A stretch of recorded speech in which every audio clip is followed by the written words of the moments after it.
Don't count out Casey Drake in that 87. One more lap to go here at Indy. He ran him all the way from 3 seconds back. 2 laps to go.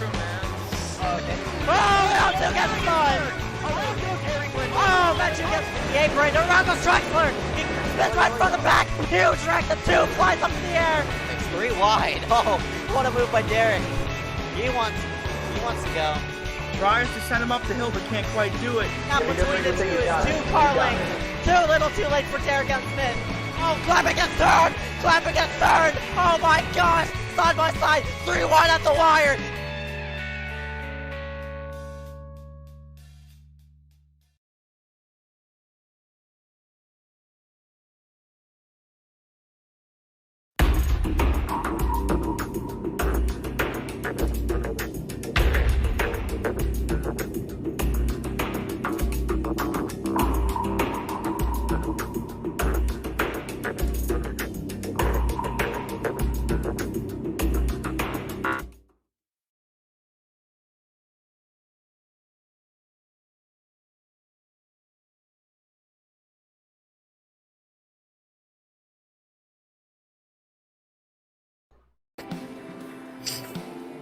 Round number 6 of the ACOG NASCAR series brings us to the paperclip Martinsville Speedway here in Southern Virginia for round number 6 out of 12 here this season.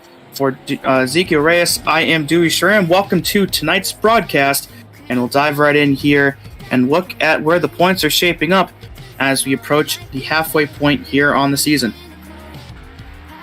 Yeah, it should be fun to see on how all this will go to get ourselves set up here for round, I think, 7. I'm not really sure. We didn't run an official round last week after Charlotte, after a bit of mishap happened there with that session. But yeah, we'll go ahead and dive right into points and see where everybody stands right now. Yeah, and with none of the results from last week counting, these are the same results after race number 5. So Malachi Drake still with a 13-point lead over Parker White and a 25-point lead over Dylan Basin. And the 08 and the 95, they've been going at it here. They traded wins over a 3-week period. So we'll see if that trend continues here for tonight. But they had a bit of bad blood last week at Charlotte. Even though that session didn't count, they definitely had a couple of run-ins, and they were not pleasant run-ins, to say the least. So we'll see how that all plays out tonight if those two decide to show up, but it's still pretty wide open all the way down to 10th or 11th place with still 6 races left to go. Yeah, especially with a chase on the line as well. Like, I mean, after this week, you only got 2 races until the chase. You got Charlotte, then we're gonna rerun Charlotte on Friday, and after that, we're gonna go ahead and dive into Dega for the cutoff race on Saturday night. So. That by itself is going to be very, very insane and hectic. So, I'm excited to see on how that'll all go. But hopefully, everybody keeps their toes clean here for tonight, and we'll get a nice race on the way. Yeah, Martinsville, Charlotte, and Talladega, quite the 3-race stretch for sure. So we'll see how these drivers handle that and see where everybody shakes out in a couple of weeks. As I believe this is qualifying here with 1 minute and 10 left here in the session. So it looks like about half the cars here tonight have taken time. And that's usually what we see with racetracks like this. You have the ones that like to try to qualify near the front and stay up there, and then you have the ones that like to stay in the back and try to avoid some early trouble. So we'll see which one of those strategies ends up being the winning one here for tonight. But right now, with Jake Sylvia in the 043, the man on top of the charts, trying to win his first pole of the season, and we'll see if anybody can top him here over these last couple seconds. Yeah, we'll just have to see. Currently, everybody sort of roaming around the track right now. We'll go ahead and pull up results. I mean, not results, but the times here. Looks like half the field hasn't yet set a lap, so looks like back half of the field just gonna be floating for the night. Looks like got one more car on track. We'll see if that mystery car can knock off the 043 And it looks like he won't. And that will be the end of qualifying. So congratulations to Jake Sylvia on picking up the pole award here for tonight. And he will lead us to the green, as I believe we're going to have the warm-up first before the... Oh, no, we're gridding up. Okay. So we'll present the starting lineup here for tonight's event at the bottom of your screen. Jake Sylvia, just mentioned him winning the pole. Sertaj Mann will round out the front row to his outside. Row number 2, it's going to be Nick Miller, number 19. Nice qualifying effort by him. And number 28 of Eric Heater right alongside of him. Row number 3, Mitch Hobbs in the 89, still looking for his elusive first league win. And Kevin White Jr. in the 38 will round out in 6th. Got Andy McDowell in that number 20 machine. Frank DeAngelis in that 031. And DeAngelis, one of our race winners this season. And rounding out the top 10, Benjamin White in the 15 and Ethan Harrison in the 77. The rest of the order will scroll down to the bottom of your screen. I believe we're going to have about 20 or 21 cars here for tonight, so a bit of a smaller field, but given a track like Martinsville, that may not be a bad thing. Oh, definitely not a bad thing. When there's so many people on, when it's such a small track, and we're going to be running a lot of laps too as well, so it's 225 here for tonight, and we'll go ahead and pull up the analytics here on your screen, seeing on how this track will pan out here for tonight. Martinsville Speedway, of course, known as Paperclip. Going to run 225 laps, as I said, 118 miles in total, a bit over that actually. Banking 12 degrees, straightaway is about 850 feet on both ends, and half mile in length. So pit road speed is 35 miles per hour, unlimited tire sets because I forgot to set them, of course. Fuel window should be around a 90-ish to 100 laps, but I'm not really sure about that. I've never really seen a fuel window pan out here at Martinsville, but that's just guess. Yeah, I'm sure we'll have our fair share of cautions that pretty much eliminate any real need of a fuel window, but on the off chance we do happen to go green for a long time, we'll see how many laps it does end up being. And I've got to say, Martinsville, it's one of those pit roads that you just want to get off of. And with the pit road speed being only 35 miles per hour, and with how long this pit road is, if you have to make a pit stop under green for any reason, that could easily put you 2, maybe even 3 laps down. So hopefully for these guys, they can keep it pretty clean so that doesn't end up happening, because you're going to lose a whole lot of time if you end up having to do so. Yep. We'll see on how that'll all go as the drivers work themselves around one more time here at Martinsville. Going to take the green flag this time by is Jake Sylvia. In that 043 will lead us to our second short track of the night. Pace car is in. And the thing is, Parker nor Dylan are here for tonight. That's something that's huge. Green flag, Green. green flag. Dropping away here at Martinsville. 225 up and away, and Miller going to take a 3. Ooh, he's going to really dive it in there into 1. He's going to get the spot, but there's going to be contact further back, and already a big crash into turn 1, and they continue to pile in. 6, 7 cars all scrunched up in the turn 1 wall.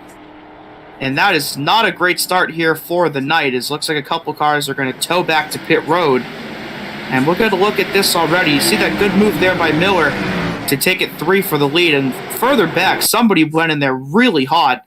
Looks like that was Kevin White in the 38. And they just all piled in behind him. Big hit there for the 81 of Visconti, Ethan Harrison, Brayson Collins. Yerk backs into the inside wall. Yeah, the 38 really went in there with a full head of steam, and I think Visconti just did the exact same thing, and at that point the track got blocked. Kevin, he had help.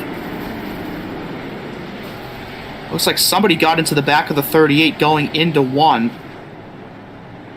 Might have been the 77, but unfortunately already quite a few cars are going to be out of the running here for tonight. And we mentioned keeping your car clean. I mean, some of these guys barely even made it 1 turn before their car is destroyed. So an unfortunate set of circumstances here for those drivers. And for those that can continue despite the damage, it's going to be a long night for them. Yeah, it looks like we already have a couple disconnections. Looks like Patterson's out, Ethan Harrison, he's out. So got a few people who are gonna start in park. Miller was one of them because he was gonna run another league. The 79 was looking to start in park, but I mean, they have the opportunity to pick up these positions now that with this big wreck on lap 1. So Yeah, between the Parkers and that, I think we're going to have maybe 5-6 cars already out of the race. And with 22 taking the green, looks like that'll put us with 15 or 16 left for the remainder of the night. And we've barely scratched the surface of tonight's event.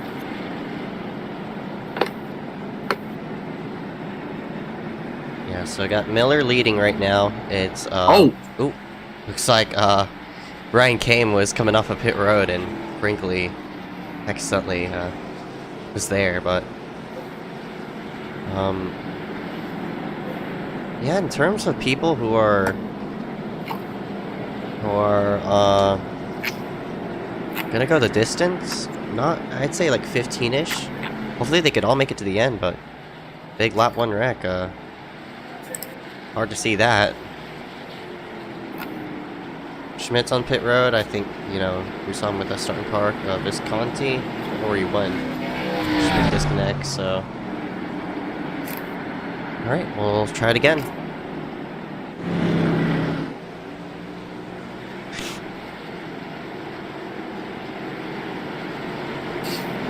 Nick Miller and Sertaj Shimano lead us back to the green here for lap number 7. Pace car down into pit road.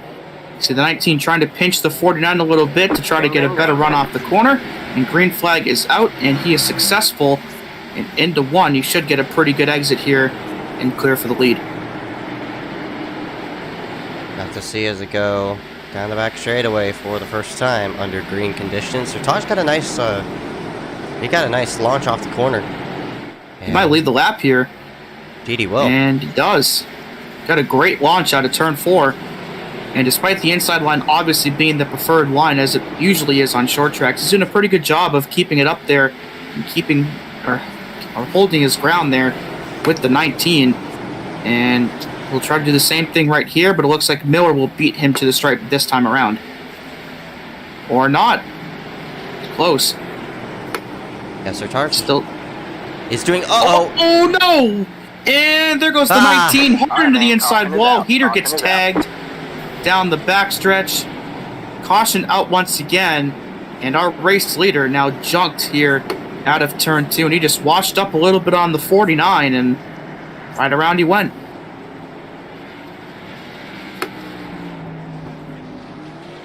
You see the damage there for the front and the back of the 28. But yeah, Sertaj's doing a good job trying to pinch the 19 down, and he just washed right up out of the corner. And nothing Sertaj could really do. Sylvia did a really good job of missing that on the bottom. But unfortunately, Heater got just clipped by the 19. And it looks like Andy McDowell in the 20 may have also picked up some damage from this. Yeah, I mean, Miller, I don't know if Sertaj was really pinching hard off the corner. They made contact, and I got a better view of it. Yeah, the 49 definitely was pinching there, but I don't know if he came down too much or if the 19 came up. But a really close call there for Sylvia in the 043. And he's going to be your race leader as a result of that move. And you see the 28 getting repairs on pit road. Yeah, he picked up a lot of damage off of that exchange. I mean, his whole left side's destroyed, unfortunately. And you see a couple more cars towards the back. I think some of those cars were involved in the lap 1 incident, so perhaps some more optional damage being taken by them to try to get themselves back into the swing of things. So already lap 12, 2 cautions in. Jake Sylvia, your pole sitter, back in the lead as a result of the one that just occurred. And looks like we're going to have 15 cars on the lead lap for the restart. And the only one that's not here, I think, is going to be the only other car left in the session.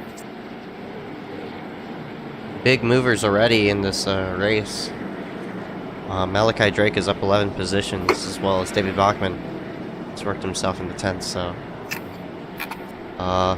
some good, that 90 at Malachi, coming in here, I think as the points leader. He could extend that points lead away from Parker in Basin, so should be looking good for him.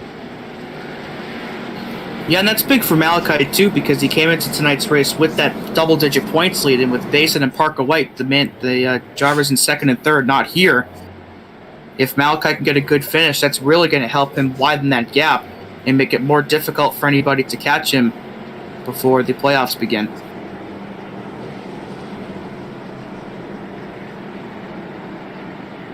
Okay, here we go again.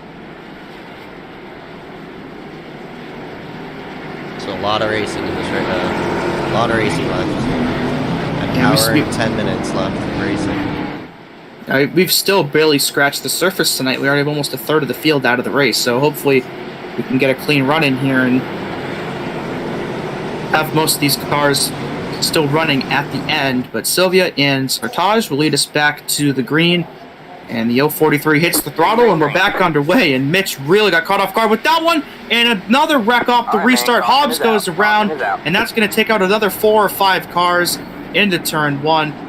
Mark Frimpong and Ryan Kame also involved at the entrance of turn 1. I think Andy McDowell and Mitch were the first 2 that made contact, and another group of cars now with damage just on lap 15. Yeah, my goodness, it was odd restart there. I'm not really sure how. I need to look at the replay again, but yeah, Sylvia got a great launch, and it caught the 89 napping here, and Andy just hit the wall. Snagged the wall. Ooh, a big hit there. I think that was Kevin White in the 38 that got into the door of the 89 and then hit the inside wall. Yeah, Andy just snagged the wall off the restart. I'm not sure what he's doing. Did he get loose, maybe? I mean, I don't know. DeAngelis got involved as well, one of our winners this season, and he also hit the right side of his car into the wall after contact with Andy. And yeah, the 20 just shot up right the hill into the wall, and nothing the 89 could do. He just got clipped.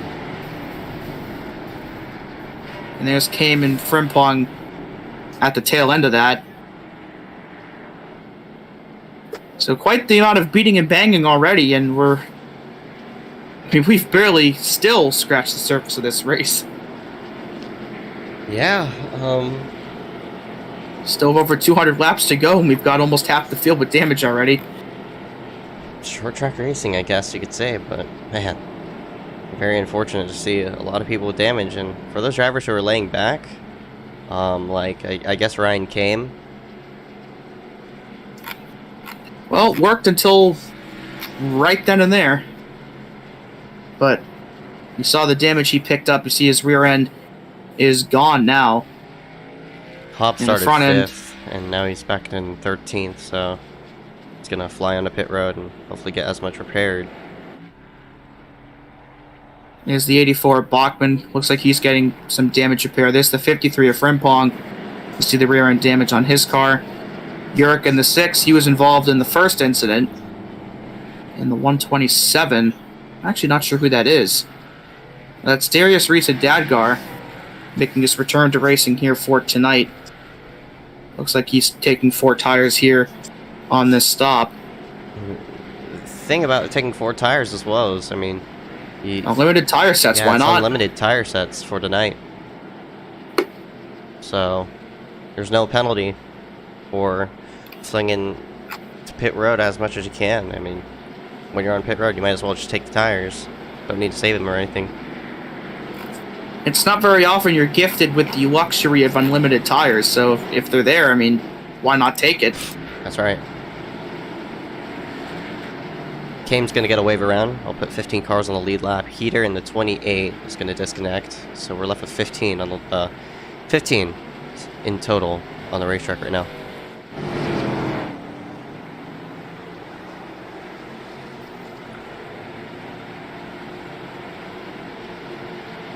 And there's people just trying to catch up to the pace car right behind, but here we go. Well, hopefully they get there, but I don't think they're going to.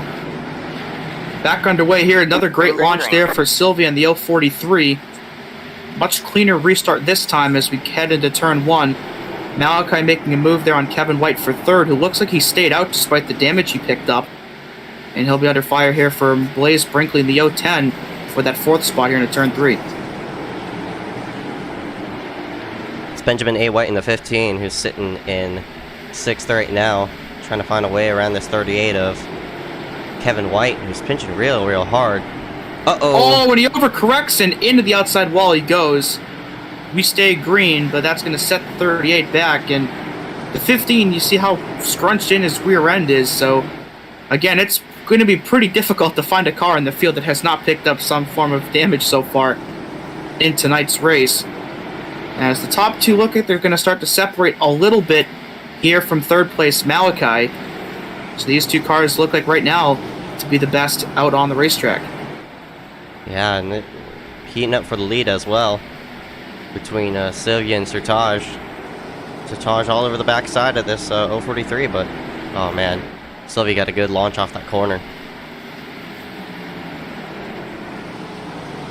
He's still keeping in touch, but Sylvia tagged the curb that time, 3 and 4. So looks like another caution going to come out. Around goes David Bachman.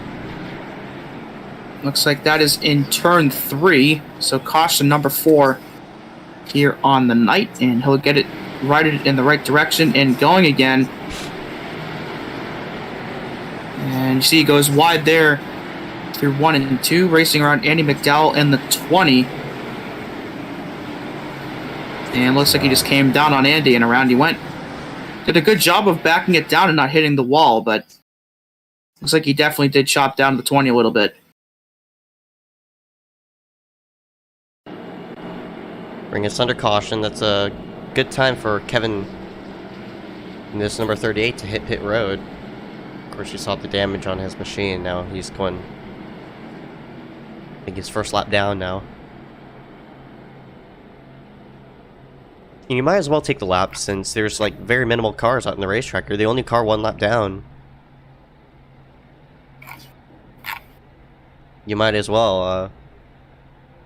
Yeah, nothing to lose, really. Yeah, since you know you're going to be the lucky dog next caution, you might as well just go on to pit road, see how much you can repair, then go out on the racetrack.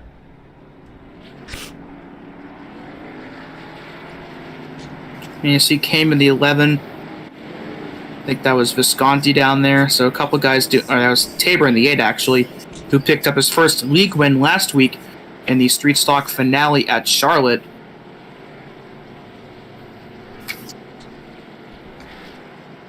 So Sylvia's still out front here on lap 27. Won the pole for tonight's race, but got passed into turn 1 on lap 1 on a great move by Miller. But with the wreck involving the 19, now has the lead once again.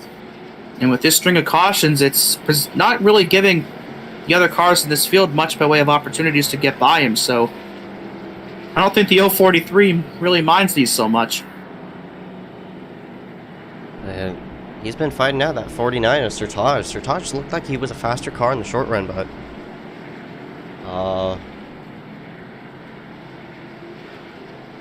Sertage, now we're gonna have to settle it down for second for the moment. But seems as though Sertage, he has the better car in the short run. So we'll see what kind of launch he'll get off this restart.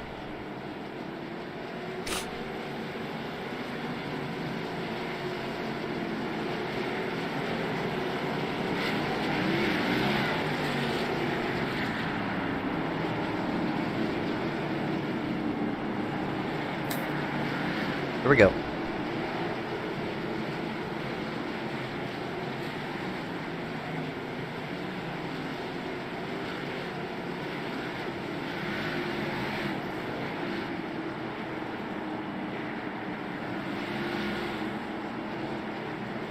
Pace cars in. All eyes on that 043 of Sylvia. And he's gonna hit the throttle. Gonna lay it back this time. Now he hits the throttle. Green flag, green flag.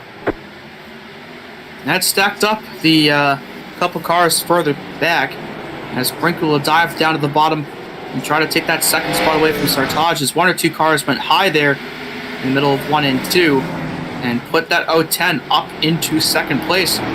One of the more experienced short track racers here in ACOG showing why already. Up into that second spot here, and we'll see if he can get the lead away from Sylvia. Yeah, Brinkley, I think he won a few street stock races last season. I mean, this season, the street stock tour. So that 010, he's looking pretty for right now. We'll see what the 010 could do with that 043 of Jake Sylvia. Yeah, in the last winter season in iScar, I believe he was the winner of at Martinsville in these cars. So trying to go, I guess, technically back-to-back in that as we have a battle here for position between Malachi Drake and Andy McDowell here into turn 1. And looks like the 90 will complete that pass with ease. And Andy will be under attack as well from Benjamin in the 15. So Andy will drop 2 spots here in as many corners. And we'll go back from 4th to 6th. Yeah, Andy seems as though he's running too tight right now. That car is too tight for the time being, so he's gonna have to probably make some kind of adjustment for the next caution, pull himself forward. But up front though, it's Jake Sylvia, the 043. He's pulling himself by looks like a second, and Sartaj is catching on Brinkley. Yeah, it wouldn't surprise me if that ill-handling car is a result of the damage he picked up. You see a slide there by Benjamin further back out of 2. As Sartaj will take second place back from Brinkley. Good move there by the 49, but Sylvia starting to pull away as into the wall out of 4 goes Urich in the 6. And looks like he'll drop a spot momentarily to Henry Tabor in the 8, and almost contact between those two, as looks like Urich is trying to pinch to hold on to that spot. Yeah, it looks like Urich got tight. He's still getting tight as he's trying to fend off the 8 of Tabor. You also see Dagar, who's also 1 lap down, unfortunately. I don't know how he got lapped, but he's 1 lap down regardless. That 127 just roaming around the racetrack, trying to find a caution to pull himself out in the lead lap. That doesn't help though. Yeah, he gets run into there by Mitch in the 89. And that will send him up the hill. Back up front, you see the gap between Sylvia and Sartaj now up to about 1.5 seconds. So the 043, definitely the best car out on the racetrack right now. And Malachi starting to catch Brinkley for that 3rd spot, as Benjamin looks like he tagged the wall there out of 4. So it looks like we'll see a battle for that podium spot here in a moment, as Malachi is there at the back of the 010. First time I've really seen Brinkley. Oh, Brinkley goes way high up the racetrack. Looks like he's just going to let the 19 by. I mean, the 90 and the by. 15. He also let the 15 by in the process. But Brinkley, he's having an ill-handling race car as well. Really the first time Brinkley's had some form of competition, because we've seen him dominate street stock races, but of course, that's the street stock, and here he is with the Xfinity car. Seems as though it's just not his cup of tea, and he's falling back. Well, he's dominated in these cars before. Again, he won at this racetrack with these cars the last time we were here in them. But maybe something amiss here on that 010 so far tonight. As looks like the gap is growing now between Sylvia and Sartaj. Almost 2 seconds now separating those two cars. And Sartaj basically about directly in the middle of Sylvia and Malachi, basically on an island of his own right now. We'll see if he can try to catch Sylvia here on this little run we have going. Yeah, we'll have to see. David Bachman in the 84, disconnection from him. He's out of the race. So, left with just about, it's like 13 cars on the racetrack, 12 of them on the lead lap right now. So... Yes, and we're down almost half the field, and we still have 180 laps to go. Still a long ways left as you see Brinkley tags the wall there out of turn 4, and I think Benjamin did as well. A lot of cars getting that turn 4 wall. Maybe it's just just a tighter setup overall, but remains to be seen here. Yeah, so we got 2 fights out on the racetrack. I got between Malachi Drake and Benjamin A. White. Benjamin having a nice run inside this top 5, by the way. Glad to see that 15 looks strong here on the racetrack. And it's back here to the 010 Brinkley. And it's between himself and Andy McDowell is for the top 5 for right now. So they're doing a nice job of making themselves as stout inside this top 5, but Andy knocking on the door of Brinkley, and Brinkley's holding him back for right now. Yeah, Brinkley doing a good job right now of fending off that position, but we'll see how long he can do that for. But I think Andy right now has the same problem that Blaze does, so maybe he will be able to fend off for the time being. And we'll see where that gap stands now between first and second place. It was just about 2 seconds last we looked, and we'll see what it... And it looks like it's definitely increased since then. About half a straightaway ahead now of Sartaj, and it equates to just about 2.3 seconds. So the 043 really putting the pedal to the metal right now, and as of right now, looks pretty unbeatable here. Yeah, that's right. He's doing a very, very nice job. That 043 is of Jake Sylvia, and he's a short track kind of dude, so definitely helps as well that he's one of the only cars in the field that doesn't really have any damage so far. that's very true. And Sartaj picked up some with the contact with Nick. I think Malachi is damage-free, but I think everybody else in the top 10 has picked up some degree of damage. So that I'm sure that is part of why that 043 is just setting sail away from everybody else, as we've hit lap 50 here, so just about a fifth of the way through the night. Still a while to go here. And if this run continues the way it is, maybe we will end up seeing some green flag stops tonight, as McDowell has finally gotten by Brinkley, but just as he does, he goes way too high there through 3 and 4, and he'll lose, looks like 3 spots here down the front stretch. Yeah, Andy, I don't know if he was trying to fend out Brinkley, sort of mirror driving there, coming into the corner, ended up overshooting because he was mirror driving and cost himself 3 spots, unfortunately. So Frimpong, look, he looks slow through 3 and 4. I'm not sure if he's downshifting or what, but that's something you could do at Martinsville. And that's also something you need to keep in mind now of like on tracks like these, in which if you're running low enough revs, go ahead and flick it into third and see if you can power off the corner better than what you could just staying in 4th gear.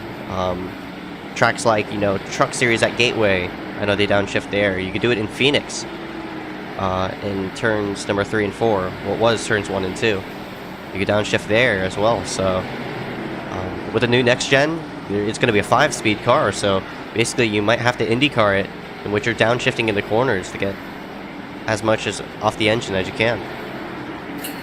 Yeah, it's worth a shot. I mean, when you're in a situation like this, I mean, you're in the back half of the top 10 out of 13 cars, and you have some degree of damage. There really isn't much to lose if you're Frimpong or DeAngelis. It can't hurt to try that and just take a gamble and see if it works. Because at this point, again, you really don't have anything to lose, but it could end up gaining you something if it works out and other people don't pick up on it.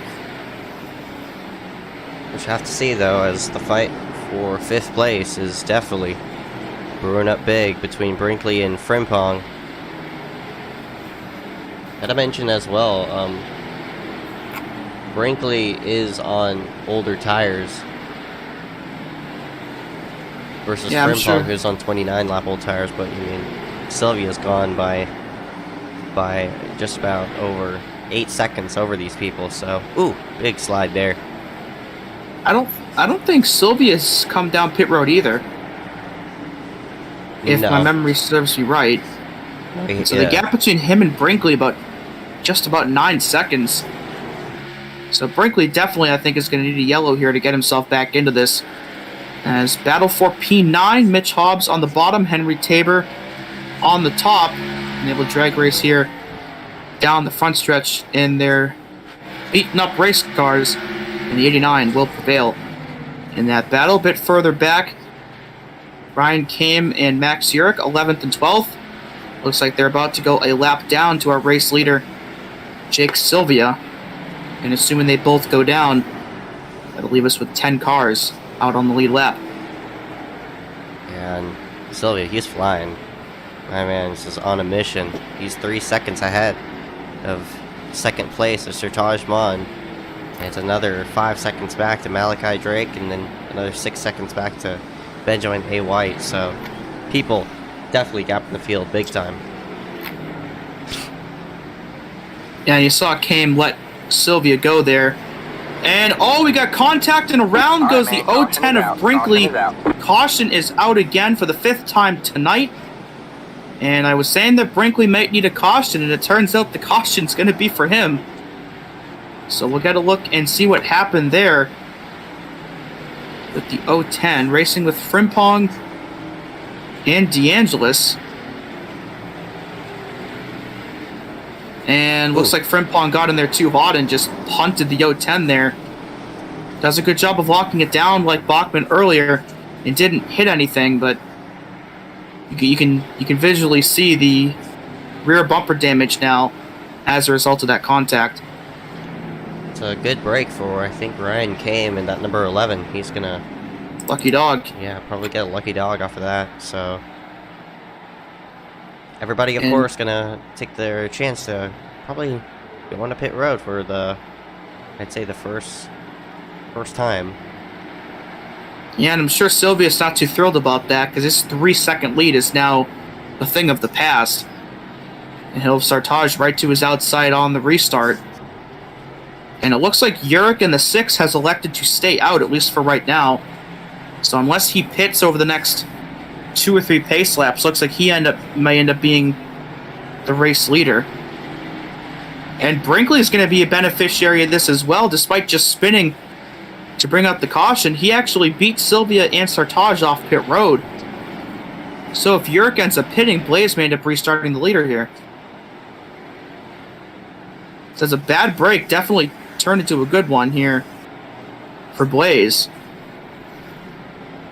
Oh, and just as I say that, looks like he's back down pit road again, so false alarm there, but still a lot of time, though, regardless, for that 010 to get back into contention. Oh yeah, no doubt about it. I mean, still about like 56 minutes of racing still left here in this event.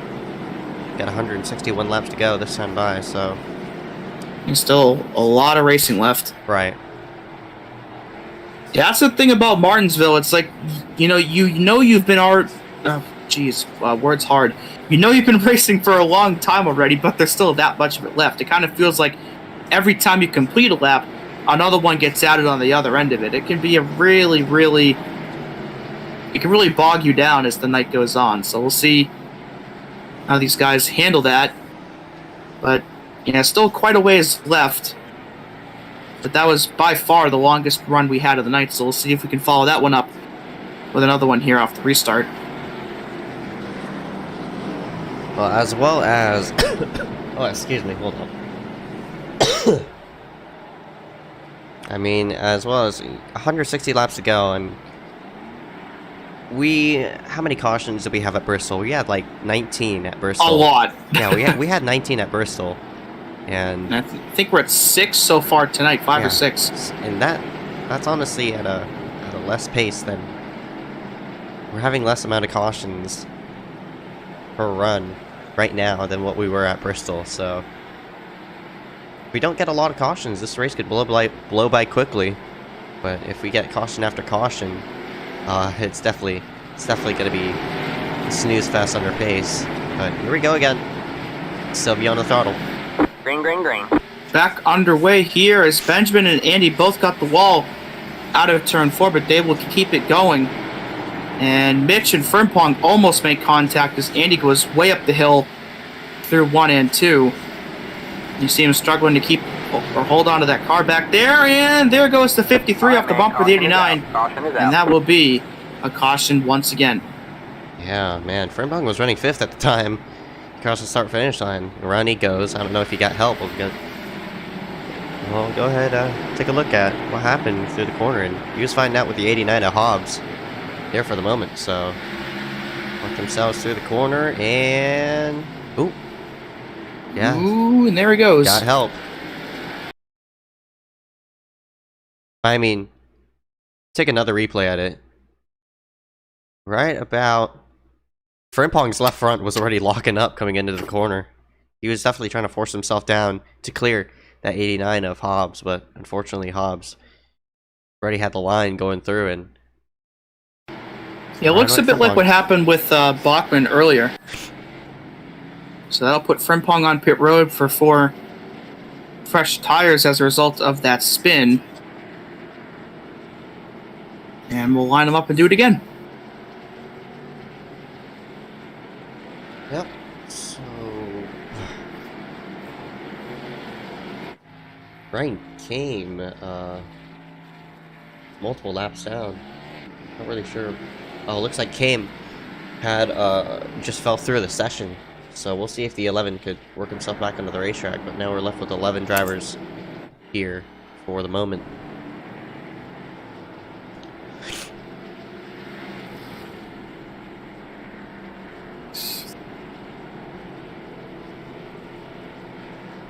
And for all these drivers, this is going to be a big points night for them. For Sylvia, I don't know where he's sitting in the standings, but for people like Sertage, he sits inside this top 10. For the time being, I think he sits in like 8th. Sertage could get some big points and pull himself up the standings past Justin Johnson. Schmidt, even though he started parked, he could still pull himself forward inside the standings. And again, last place doesn't equal 1 point.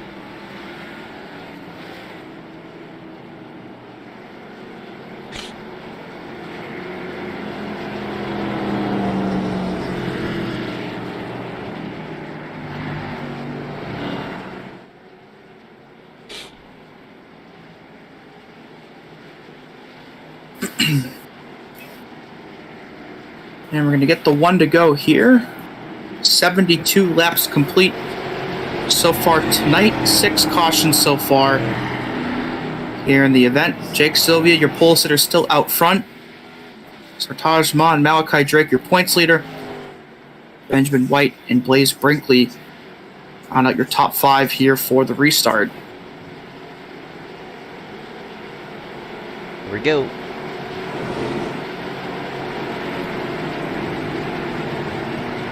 Try it again as Sylvia Green. smashes the gas, up and away we go. As Sertaj trying to cross him over, coming inside. And, oh, big send there by the 90. Whoa. He booted the 15 up the racetrack. And they both went up the hill, and here comes Andy trying to get a spot away from Malachi. Bit further back, some swerving to try to miss the 15, who's fallen like a rock as a result of that contact, and he's still trying to get it going again. He might be on older tires and just trying to survive at this point, as Brinkley already up from 5th to 3rd, and looks like we're going to have ourselves a 3-car breakaway here for this top spot. Yeah, Brinkley with this reset button is going to make some things right for him. But Sertaj, again, we mentioned how good he is on the short run. Here he is now to the backside of this 043 of Jake Sylvia. Oh, Sertaj tagged the wall off the corner. And that's definitely going to lose him some time. And now Brinkley's going to be all over him. Yeah, D'Angelo's got a bit loose there at a 4. Yeah, Sylvia not pulling away as fast this time as he did on that last run. Definitely looks like the strongest car, as you see Sertaj go way up the hill, and Brinkley will easily complete that pass for 2nd. So now we'll see if Blaze can try to close it on the 043, or if Sylvia can pull All right, away man, once caution again. is out. Caution is out. Uh-oh. Wrong goes the 90, Malachi Drake. Gonna bring us into caution yet again. And points leader around in turns 1 and 2. And looks like he had some help from Frimpong. So a bit of a role reversal there. Last caution, Frimpong went around off the bumper of Mitch Hobbs, and this time it's Frimpong giving the bumper to Malachi.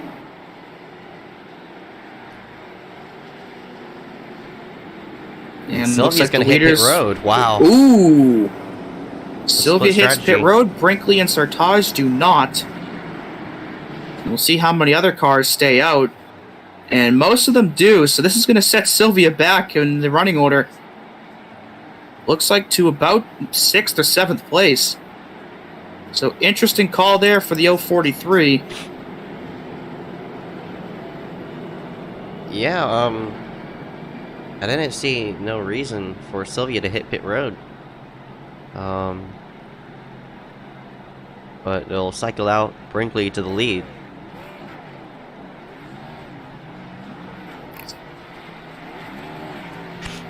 We'll have to see on how it'll all go.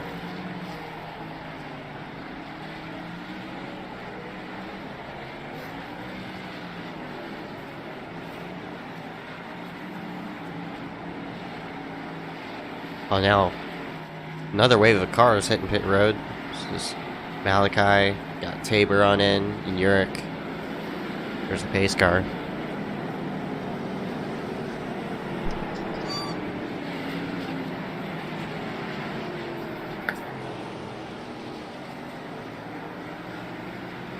Now it looks like the ticker is bugging out a little bit right now. As obviously the entire field is not 81 laps down. Hopefully that fixes itself here shortly, but I believe the first 11 cars are on the lead lap, and I think Kane may have disconnected with the amount of laps down he is now. Right. So I think the 11 on the lead lap are also the only 11 out on the racetrack. And we still have about 140 to go here. So it's definitely been a bit of a lengthy one so far, but we're slowly starting to approach the halfway point here on the night.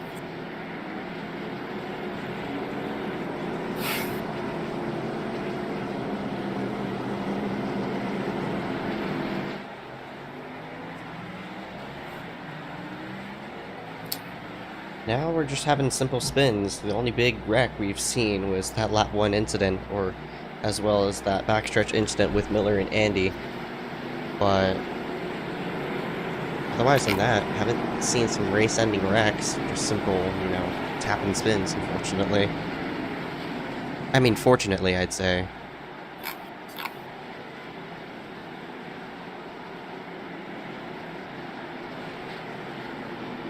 Pace car down onto pit road. Brinkley and Sertage will lead us back to the green. And the 010 hits the throttle in the middle of the corner, and look at the launch he got there. And he's already going to be up by about half a second into turn 1. And hard into the wall that goes the 49 of Sertage.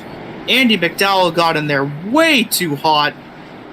And the 49 slammed into the wall. Frimpong's around as well. And Sartaj and Frimpong make more contact as they try to get their cars going again. And I can't imagine Sartaj is going to be very thrilled with that 20 car right now. And Andy just pile drove him right there. Yeah, like he didn't even try to make the corner. I'm not sure if there was like any preview before that, but hard in the outside wall. Yeah, Sartaj had a fantastic run going, and this is definitely it has going come to to ruin a him. grinding halt. I mean, he got flat out pile drove there by the 20. I don't know what the deal there was, but yeah, it looked like the 20 really didn't break at all. And you see Frimpong looks like he had secondary contact with Mitch that sent him spinning. And then Frimpong and the 49, they're both trying to get it going, and then they just end up hitting each other.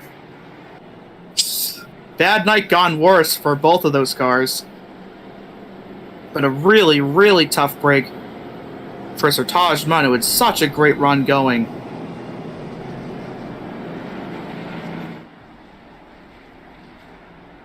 So you see Mitch back on pit road. Looks like he's going to get some more damage repaired. Malachi, Yurik, Frimpong, and Sertaj.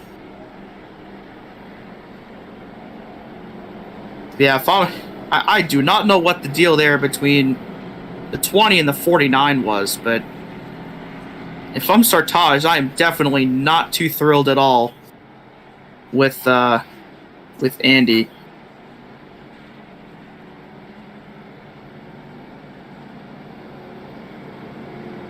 Yeah, I wouldn't be thrilled either about that contact. That man just absolutely got sent.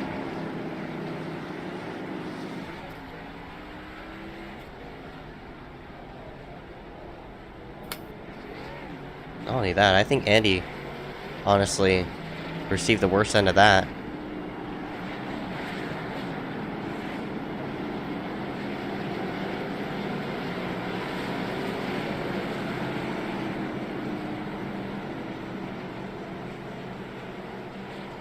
He's on pit road now.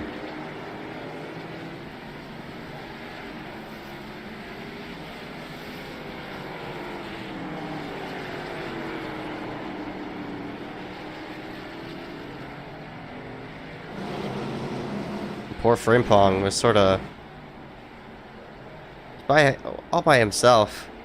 Spun all by himself. Then, as he was merging up, his whole front end clip is now gone because of that contact.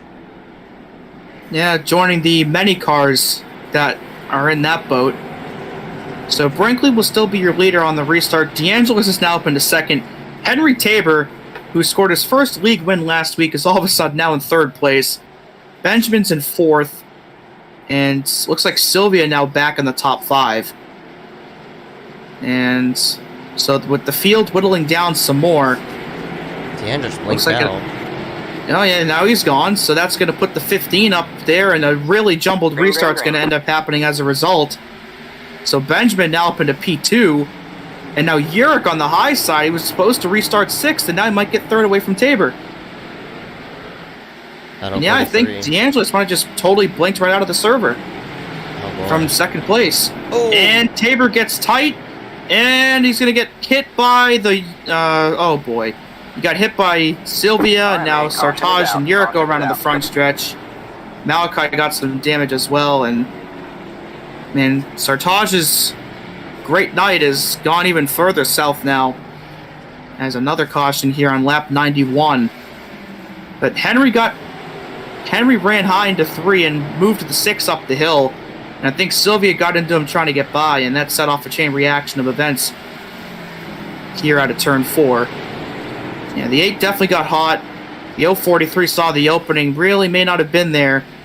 And there's Malachi going into the inside wall, and Sertaj ended up getting into the 6.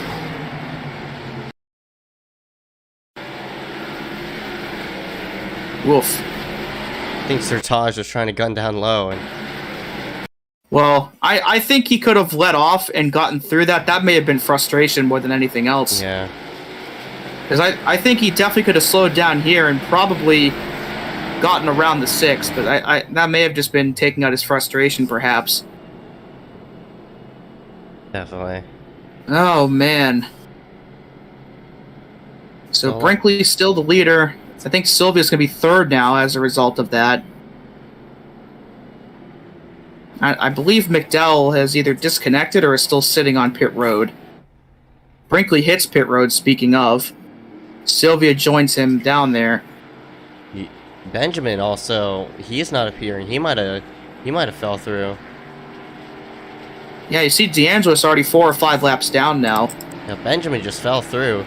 That's the second car that's fallen through. We'll see if they reconnect back into the session, but I don't think DeAngelis has yet.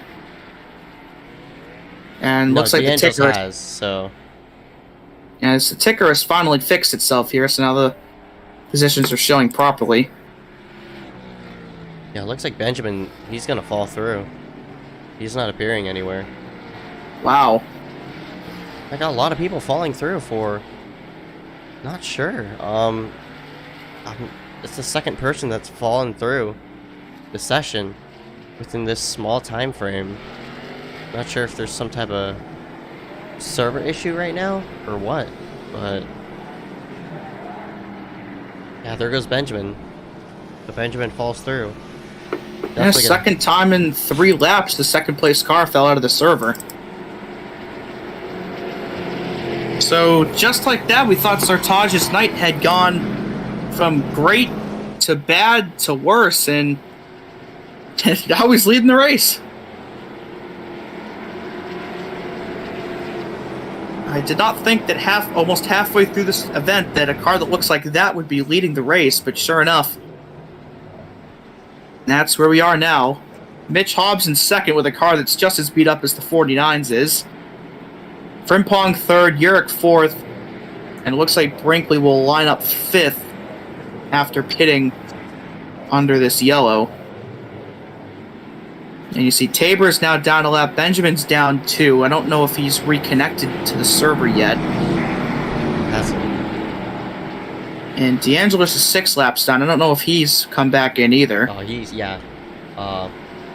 DeAngelis, yeah, he just reconnected. He's 6 laps down, unfortunately. There he is. Yeah, tough break for sure, though. And he's running for points, so he obviously isn't going to be in contention now, but he really needs as many points as Sartage.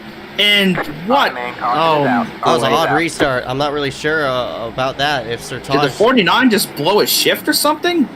He was the control car, and he just flat out did not go, and it stacked everybody up. Like, he was supposed to be the control car for the restart, and that car it did not accelerate at all.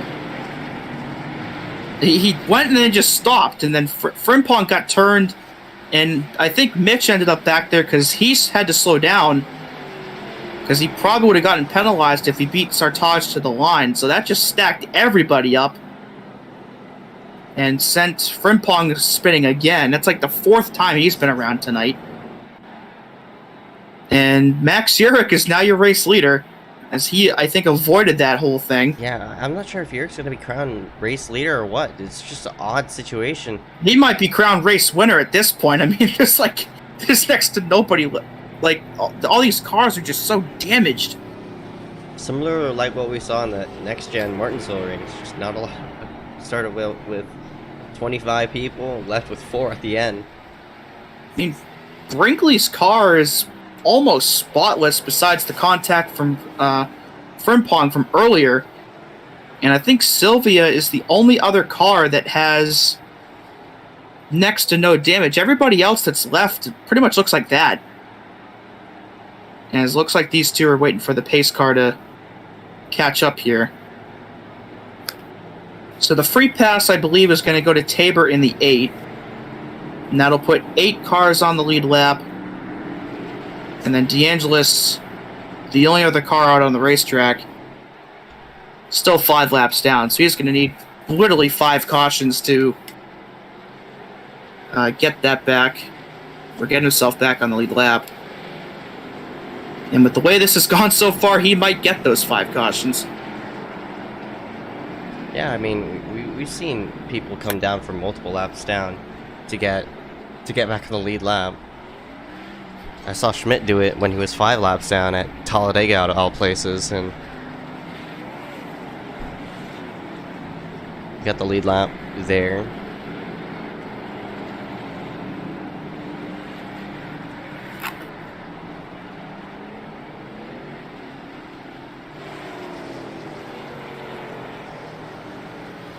Saw 126 to go. Lots of racing left. Unfortunately, we've dwindled out half the field, or more than half the field.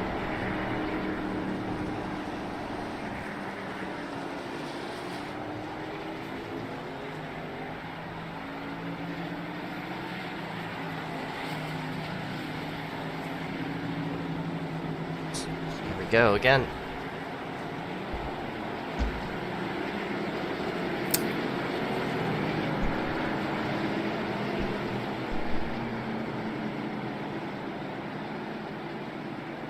Alright, so we're going to go back green here on lap 102. Looks like we're going to have 7 cars in the lead pack. I don't know where Brinkley is. Brinkley and oh, there they are. Green flag. And Green Yerk flag. picks the outside for the restart, and he'll easily clear Sartaj here into turn 1. And you see all these cars are just so beaten up as the 6 goes high, and that allows Sartaj to pull even for the lead. Sylvia takes it 3 wide and flings it all the way down to the bottom, and he might have gotten a bit too hot in there as he runs Sartaj up the hill and into the 6 car, who slides it into the outside wall. All right, man, And caution Brinkley is out, does an caution is out. amazing job of avoiding the spinning Yurik there. Caution will be back out, but Brinkley basically Tokyo drifted that car around Max Yurik to avoid hitting it. What a job there by the O10 to keep that car clean. As we'll get a look at it, but Sylvia made a really daring move there to get the lead back into 3. You'll see it right there, flung it all the way down to the bottom. May not have been enough room to do it, but he made the room, and that set the 6 up the hill, and you see him just lose it there out of 4, and look at how close that was between him and Brinkley. May have gotten a little bit of damage, but definitely could have been a whole lot worse. Yeah, Brinkley's whole entire front end's now gone. Oh, well, So- that's unfortunate, because that didn't show up the first time, Yeah. Here and now it's gone. Yeah, it didn't do that initially, but I guess since he went down pit road, they must have taken it off. I mean, that was still a really good job, though, because if he hit him square in the door, that might have ended his race, but he might be able to at least... Well, actually, I mean, given the condition that the other cars are in, he still might be able to win this race. I mean, at this point, he'll just blend in with everybody else. So he might have been able to save us a chance of winning the race with that move there, even though it may not look like that.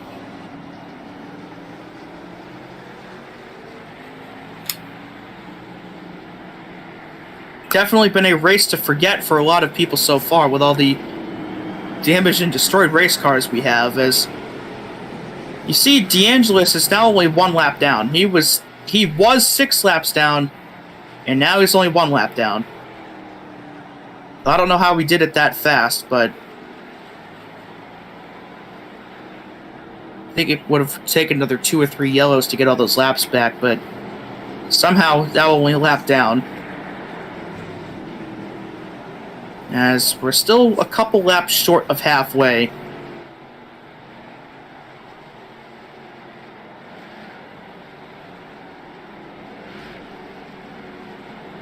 Yep. So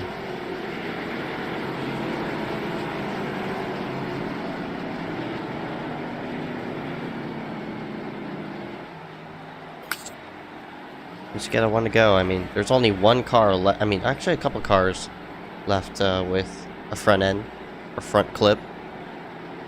I think Actually, Sylvia and Frimpong, I think, are the only ones left. I think everybody else is missing one now. Light to back on the pace car. We're not going green this time. We are not going green. So Sylvia and Sartaj will lead us back to the green. Mitch 3rd, Malachi 4th. Yurik, Brinkley, Frimpong, Tabor, and DeAngelis. That's... Oh, well, looks like the restart may have been waved off. Yeah, restart got away off.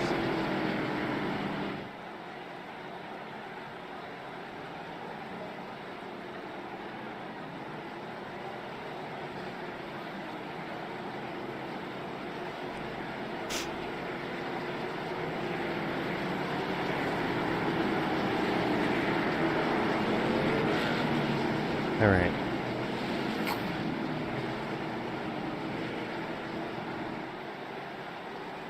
All right, we'll try that again. Odd how the restart got waved off, but here we go. Ace goes in.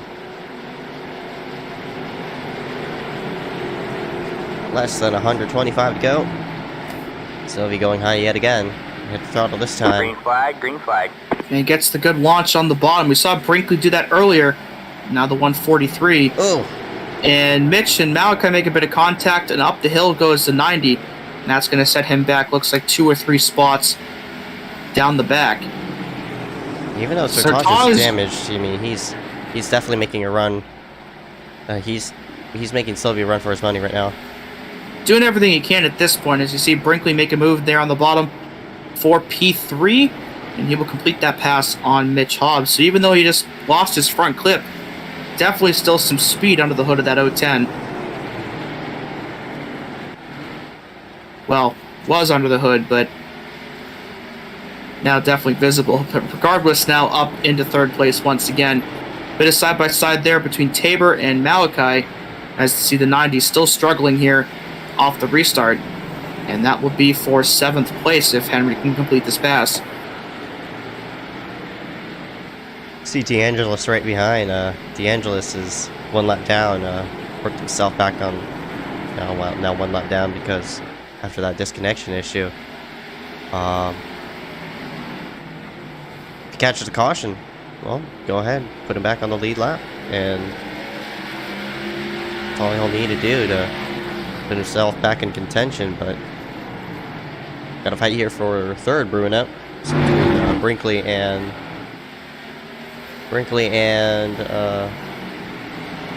Mitch Hobbs. Mitch is hanging in there. And you see now the damage is really starting to show itself. I mean, 2nd, 3rd, and 4th are all pretty close together, and they'll probably ought to have a good battle with each other, but by virtue of being the only car to actually have a front clip still, now you see how quickly Sylvia is starting to pull away from everybody else. And that gap now already a 2.5 seconds. So Sylvia, by being the only basically damageless car left, as contact there between Brinkley and Sertaj, the 010 will get the spot. This will allow Mitch to peek the nose underneath as well. But Sylvia being able to keep his car clean has really paid dividends now. As, I mean, it's made it pretty effortless now to drive away from the field. Still side by side now with the 49 and the 89.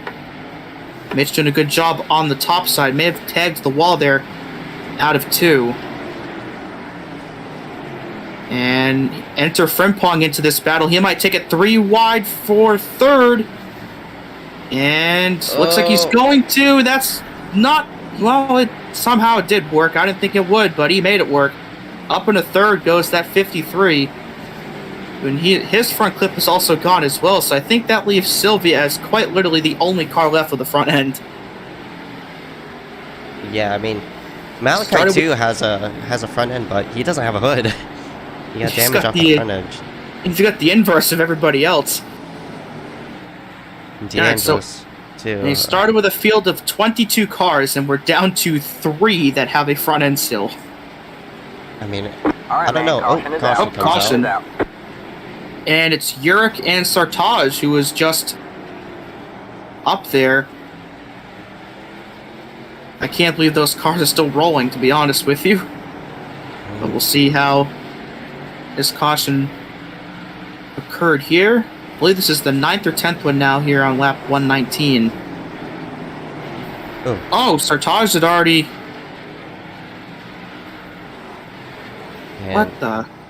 Yeah, it looks like Sertaj, I'm not sure if he got help from Todd. Oh, we did. Oh, yeah, he had help from Mitch. And you see, he had it saved, then he lost it after he got off the wall, and Urich just lost it on his own. So 2 unrelated incidents here put us back under yellow as we have finally hit the halfway point. So the next restart will probably be with about 102 or 103 laps left, and with this yellow, Frank DeAngelis now back on the lead lap once again after losing 6 laps due to the connection issue. So he's now back in this thing once again, and we'll see how aggressive he is now that he can pass for position again.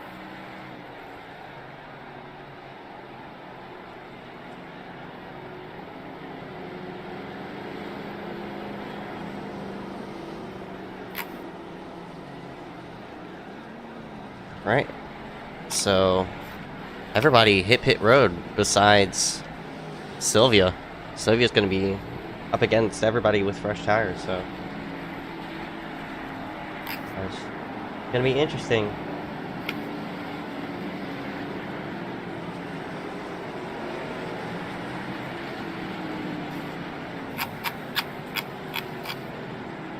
See if see how it'll all go for Sylvia once once you do take the green. Him versus no. Versus everybody else with fresh tires.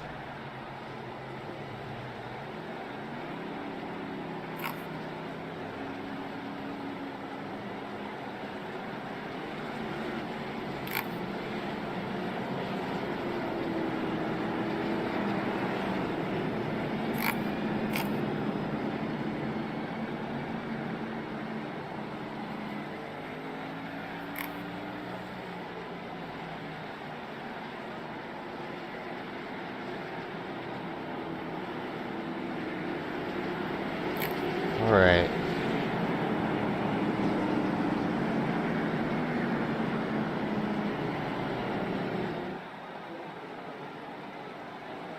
Should get the 1 to green here this time. Yep. Looks like Sylvia is going to elect the high side this time for the restart. That'll put Malachi on the bottom.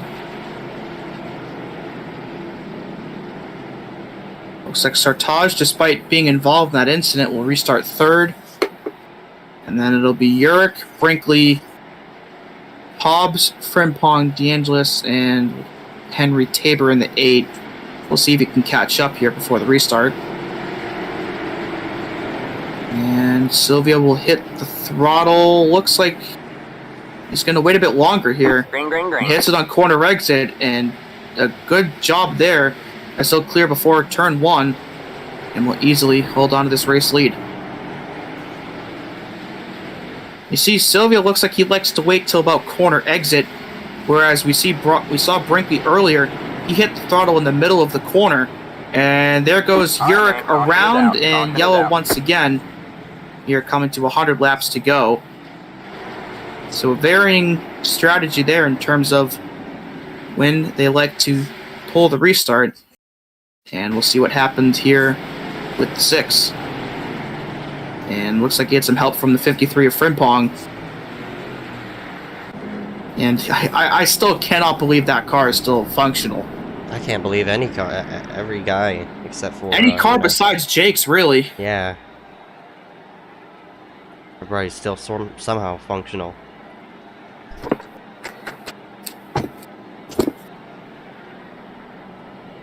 I'm surprised we haven't really had much by way of motor expirations. Usually when you see cars like this, sometimes the engines just expire if you try to run them down until they finally do, but looks like we haven't really seen that tonight, which is, I guess, different compared to what we usually see. And we'll see if we have any takers on pit road. Looks like Sartaj will be... Oh, nope, looks like he just called it a night. Thought we were going to have a taker, but the 49 looks like he is plowed into the barrels, and somehow, despite hitting the barrels, that car is still rolling.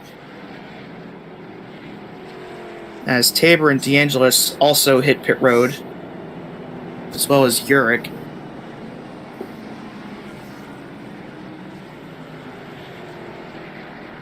Definitely been a long night so far, but we are past halfway now. So hopefully here we can get a bit of a green run to really cut into the amount of laps we have left. And then maybe we'll see perhaps like a shootout, maybe 10, 15 laps to go depending on how it shakes out. But we've had we had that long green flag run that was about 30 or 35 laps long, and then since then we've had another string of yellows. So hopefully we can get another one of those longer runs in.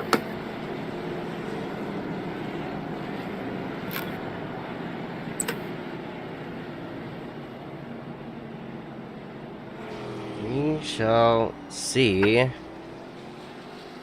Still, 8 cars now. 8 cars all on the lead lap. Mr. Tajman now disconnects. And that's unfortunate too, because he had that great run going, running in the top 3 all night, and once that incident happened between him and Andy McDowell, it kind of all fell apart for him.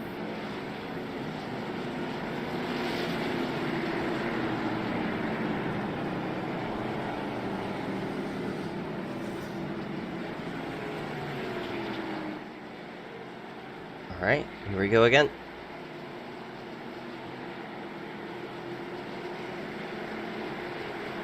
Pace car's in.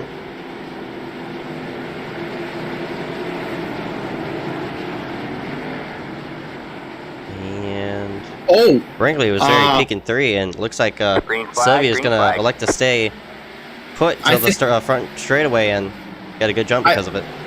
I think Brinkley thought that Sylvia was going to go in the middle of the corner, and once he realized he did, he had to let off, and that ended up costing him time. Since pretty much as soon as he let off, Sylvia ended up going. And so now he's going to give the bumper to Malachi, trying to get second spot away. Urich gets into the wall there out of 4. And he'll drop the spot now to DeAngelis, and looks like Frimpong as well. Oh, and that's the second time in a row that Frimpong has gotten into the back of the 6 car, and this time it's not going to bring out a yellow. So another tough break there for Urich as those two tangle once again. As Brinkley has completed the pass on Malachi for second. We'll see if Mitch can do the same thing for the 3rd spot. Battle here for top 5. It's between Tabor and DeAngelis. And the 031 looks like he'll try to get the nose under there, but can't quite do it. And DeAngelis scored the victory earlier this season at Auto Club, and Tabor scored his first league win last week. And he gives a bumper to the 8, and way up the hill and into the wall goes the 8, and there goes the front clip for DeAngelis as well. As Frimpong has gotten his back as a result of pit stops, and now Frimpong runs DeAngelis up the hill, and that brings Tabor back into the battle. Tabor's not going to be pleased about that 031. I'm pretty sure you're going to see some kind of sun here, but it looks like that 031 wanted to be cautious. Yeah. He's just staying a bit distant, just in case, he gets doored up the racetrack. Yeah, I think DeAngelis definitely knew that that was a possibility and just decided to let him go there. Back up front, Brinkley has stayed even with Sylvia. That gap was about the same as it was last we looked, so despite his front clip being gone, looks like Brinkley still might have a chance to win this thing, despite how clean Sylvia's car looks. Not only that, I mean, Sylvia's on older tires too, so I'm kind of surprised he didn't pit last time, but we'll see how this works out for him, though.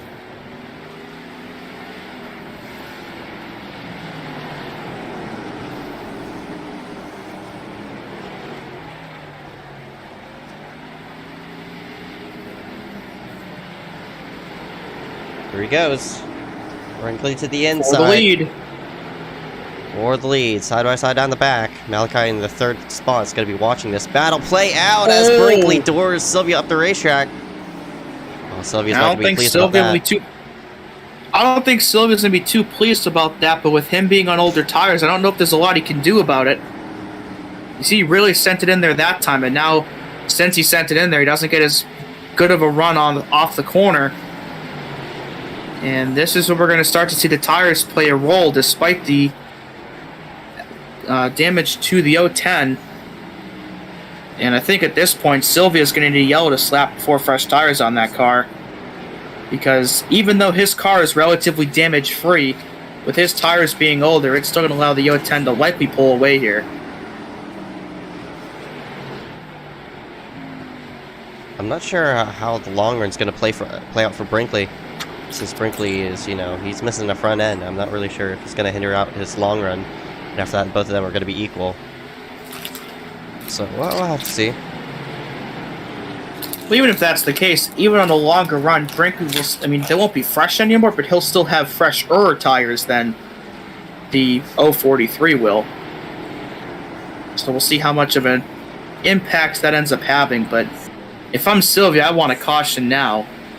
because at least then, if a yellow comes out, it'll likely bring everybody down pit road, and that'll put everybody on equal footing, and that'll likely benefit the 043 given the damage everybody else has.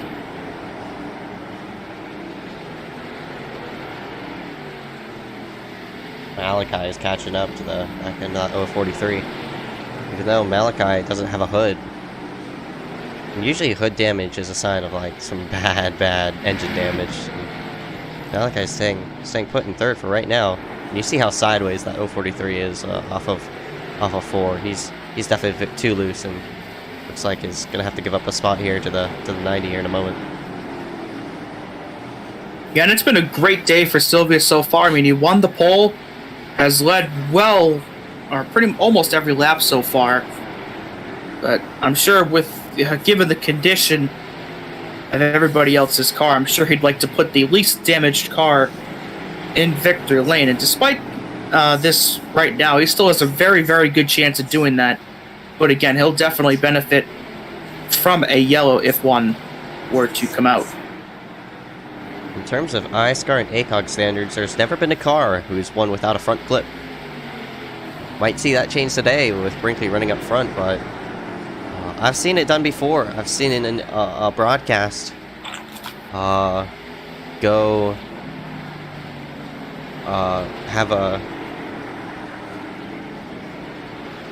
it go crazy with a guy who had so much damage win the race. Just because of split strategy and such. Because track position matters so much around here. But I mean, there's only 8 cars on the racetrack right now.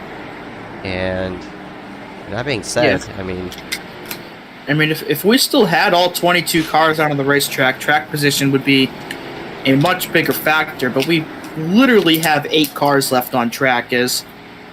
So I don't think it's really going to matter that much anymore. And with how jumbled these restarts have been, you can literally get from probably 8th place to really 5th or 4th in maybe a corner or two. So the lack of cars definitely does change the strategy pertaining to track position. And it looks like Urich will probably go down a lap here in a couple more laps. And that'll put us with 7 on the lead lap once that occurs. But despite the older tires, Sylvia looks like he's really not losing that much ground on Brinkley. It really looks like they about traded places, as this looks like it was about the gap that Sylvia had earlier. So doing a good job right now of holding steady despite the tires being older. But Malachi will make a run here for second on the 043, and he's gonna, looks like he got into him there, and that's gonna bring out the caution, as Sylvia did in fact go around. And this is gonna put him back to, looks like, 7th place. It's a good break for Urich, by the way. Yeah, saved him from going a lap down, and I think Malachi just got a bit too hot here into 3. We'll see. Oh, yep. And he And went. it did a good job of locking it down, though. Didn't hit anything. And here's everybody on pit road for tires. So even though Sylvia went around, this pretty much is probably what he wanted to have happen anyway, because now everybody will be on equal footing in terms of tires. And I think that will swing the pendulum back towards the 043, given that he has so much less damage than every other car.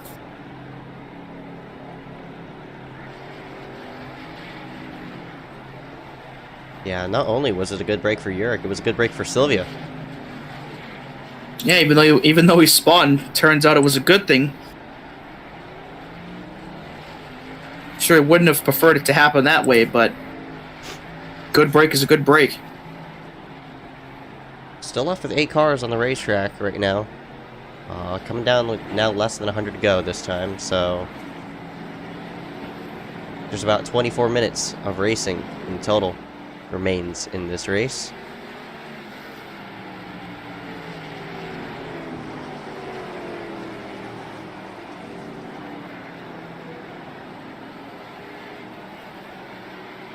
We did flick on the lights, so first time this ACOG tour has been under the lights Every single race has been run under noon. Here under the lights now, for the first time this season, and we're past halfway. I think this is the most amount of daytime races that ACOG has ever run. This might also be the least amount of cars to ever participate in a night race. I mean, we started off with 22. Oh, Charlotte was supposed to be a night race. And I had 16 show up until, you know, it went sour. It was supposed to be. Until the race that never was. Yeah, until the race that never was. And again, also for those that may not have gotten it during the pre-race, that race will be rerun this coming Friday, starting at 9:30 Eastern. So the race that stopped after 25 laps last week will not be counted for points, and we'll try again next week, and hopefully we'll get a much better result out of that race than what we had a week ago. As we'll be back with the Wonder Green here. Yurik has elected to stay out, and he'll be joined on the front row by Mitch, Sylvia and Brinkley right behind them, and Tabor around at the top 5, as we will have, looks like 68 laps to go here at the green. It's just about like a sea victory from this point forward. It's going to be a sprint, since now everybody can make it all the way to the end. Green flag is out. Yurik hits the throttle, and Hobbs got a better restart coming into the corner as here comes... was going to go 3 wide. Sylvia thought about it, and there he goes. And that's going to really hinder the 89 here, and he ends up hitting the wall at a turn 2. Really nothing he could do at all. As Brinkley and Sylvia now quickly back up to 1-2, as Tabor will get by the 89 for that 4th spot. Now Sylvia finds himself back in the lead once again, but how long can he fend off that 0-10? Yeah, now since they're on equal footing, we'll see who has the better drive this time. Brinkley was on older tires that last time. Yurik's still doing a nice job of holding himself in 3rd for right now, but he swapped down low to take away Hobbs' lane. Hobbs is going to have a run around him on the outside. How about that pass? Yeah, and Yurik's on older tires since he stayed out, so I don't know. I mean, I don't know how long he can really do this for, and now you're starting to see him fall through the field. And I'm not sure why, but Frank D'Angelo somehow lost 2 laps again. He was 6 laps down and got himself back in the lead lap, but now 2 down once again. So he'll need 2 more yellows to get those laps back, and he might go 3 down here in a minute. Yeah, I'm not sure where he was off that restart. And he wasn't a part of that 8-car group, and unfortunately got to go another lap down. Right here for this position, Frimpong holding strong against that 89 of Hobbs. Hobbs sails it into the corner this time. Oh! Ooh. Up the hill, the 53 goes, and that'll allow Tabor to also get by. And Frimpong's going to send it there into 1, and up the hill goes the 8, and the 53 will take that spot right back. And we'll see if Tabor does the same thing, and he definitely sent it in there, and he's going to get into the back of the 53, and he's going to turn him here out of turn 4. All right, man. So a bit of retaliation there for Henry Tabor. Sends the 53 around, and we're back under yellow here on 164. And see right there, Frimpong gave a shot to the 8 and sent him up the hill. And Tabor said, well, I didn't like that very much. Now we'll see how you like it. Wouldn't say eye for an eye right there, you know. You throw a rock, I'm throwing a rock back. No, I would say, you throw a rock, I'm throwing a boulder. That's for sure. Tabor threw a boulder right there. Thankfully, Frimpong didn't hit anything, but... Yeah, that's right. I mean, I threw... Never mind a boulder, a bigger rock. That's what Tabor threw. I mean, that's the thing. It's like, you know, obviously intentional wrecking is never a good thing, but there's also levels to it. You know, there's something like that where, you know, you lightly tap and say, hey, you know, don't do that stuff. I didn't appreciate that. You know, and then there's hooking somebody at Daytona, for example, because he didn't like a block they made and taking 20 cars out. So, I mean, it's hard to group all intentional wrecks together, even though they're all, you know, frowned upon. But, you know what? At a short track, in a situation like this, I mean, I think that's perfectly reasonable. I mean, if you get hit in the back like that a couple times and sent up the hill, I mean, Why not do it back? If it's going to be something minor like that, why not?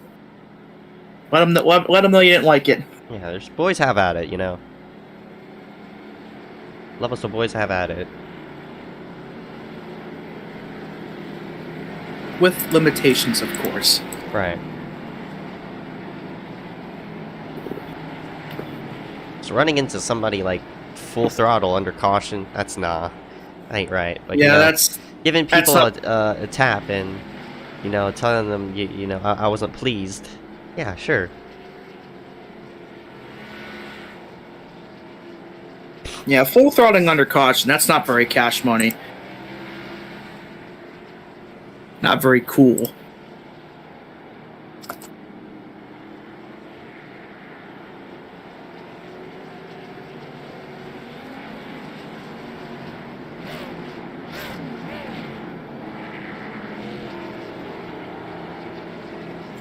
Still like 2 to go, I think.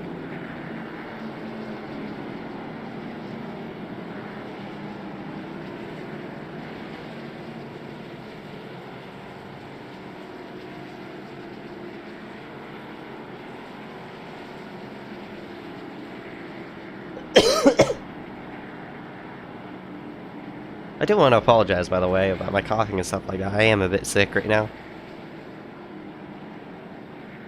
Bit under the weather. Yeah. DeAngelis gets back on the wave around. I mean, on the wave around. Gets back on the lead lap. Yeah, it was 2 laps down. Now back on the lead lap once again, so all 8 cars on track. Once again.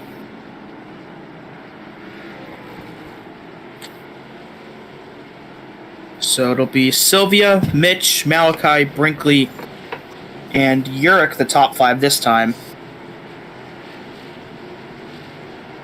And Frimpong, Tabor, and DeAngelis the rest of the field. Sylvia hits the throttle in the middle of the corner this time, so he changed it up a little bit compared to previous restarts, and look at the advantage that gave him there going into 1. Frimpong gonna drive it deep into the corner. He gets alongside of Brinkley, but it ain't gonna work off the corner as Brinkley's gonna scoot down to the bottom, trying to follow the 90. Hobbs is falling back big time. He's not going anywhere at the high side, but you gotta run. Oh, snag the wall there into the corner, but Getting the Martinsville freight train treatment right now, unless he can clear the 53 down to the backstretch. And he cannot. Oh, and Malachi stacked up Brinkley and Frimpong, and a bit of contact there between the 89 and the 53. And that sends Urich and DeAngelis scurrying there into 1. Close call there for multiple cars, but everybody keeps it going. That was odd. It's an odd set of events. It sort of shuffled everybody around. Yeah, I don't know what happened with Malachi, but everybody bottled up behind him there. And that's allowed Sylvia to open up a 1-second lead now. And with Malachi going high once again, this is going to allow Brinkley to take a look for second. And side by side into 3. And out of 4, looks like the 010 will complete this pass. And Brinkley now back into second, and we'll see if he can try to flag down at 043. Oh, and there goes Frimpong and Mitch Hobbs around out of turn 2. Caution out again. And those two have run into each other quite a few times so far tonight.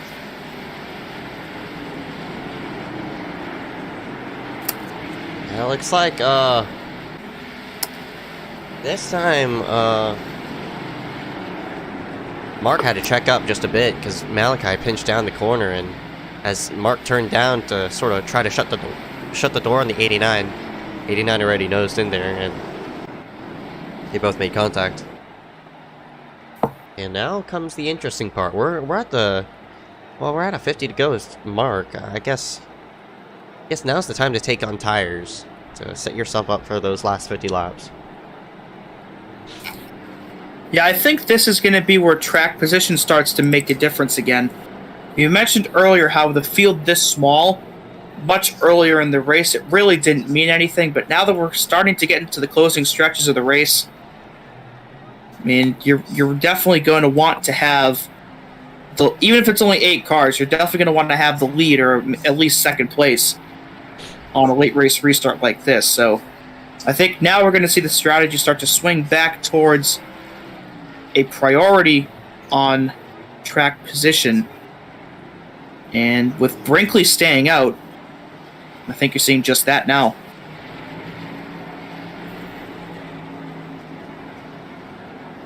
Yeah, a lot of car. You guys gonna stay out though?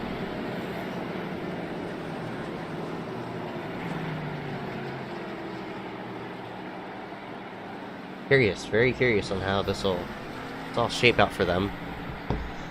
Because typically, I would dub this as like a track position racetrack, but there's not many cars out on the racetrack. There's only 8 now on this on the lead lap for right now. So if you want to come in, take on tires. I mean, there's only 8 cars on the lead lap, so you might as well come in for tires.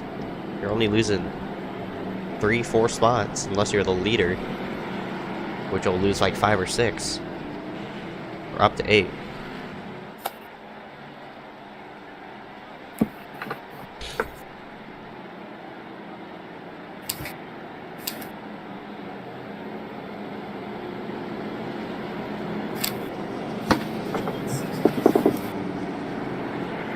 Should get the 1 to go this time, and if we do, that will put us at a restart with 46 to go.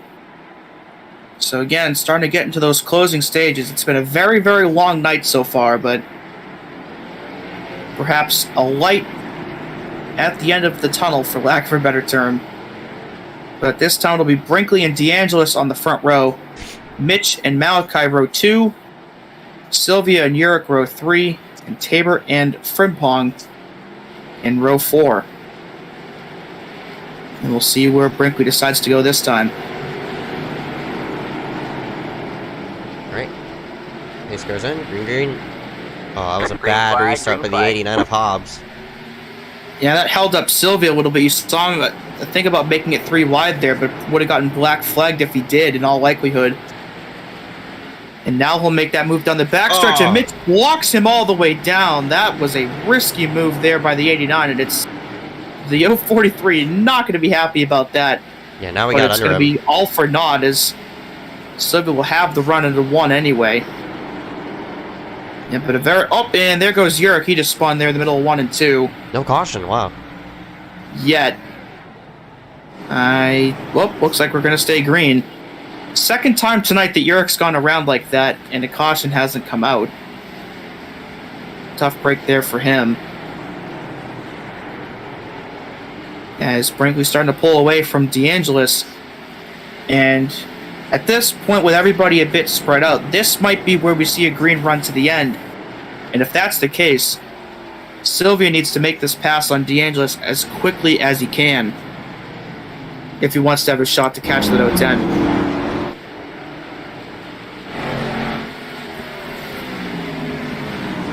Sylvia, he needs to make this pass. Oh, he locked up that left front there. You saw it sort of... You saw the left front lock up. That's definitely going to hinder out his progress. He needs to hit some steady laps, or he's not going to be in for a good time, unfortunately. With him trapped behind this 031, it's not helping either.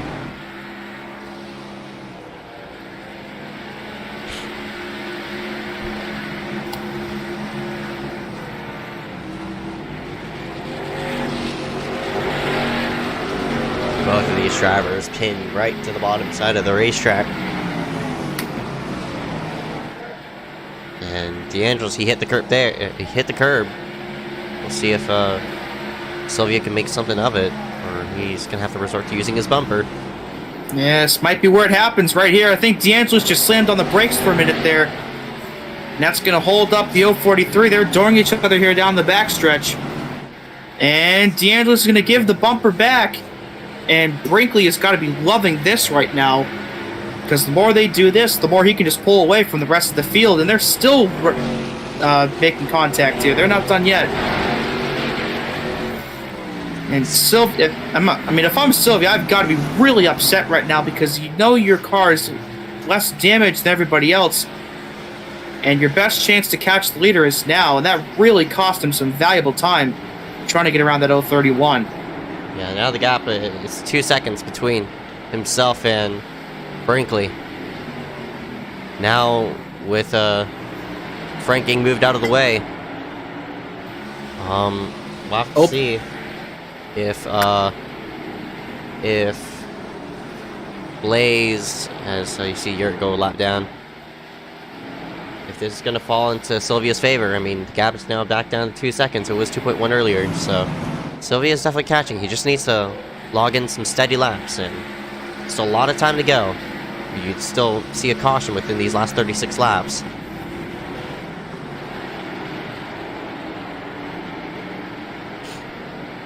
Yeah, and with the amount of cautions we've had tonight, one within the last 36 laps, definitely possible.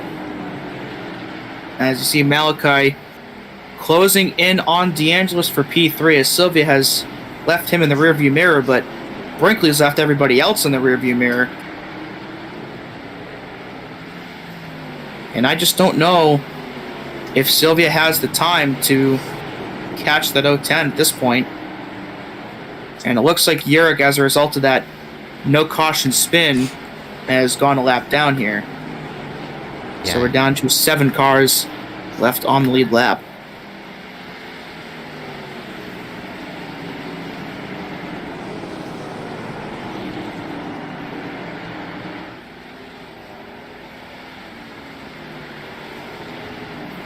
Sylvia's catching. 1.5 now is the gap between himself and Brinkley.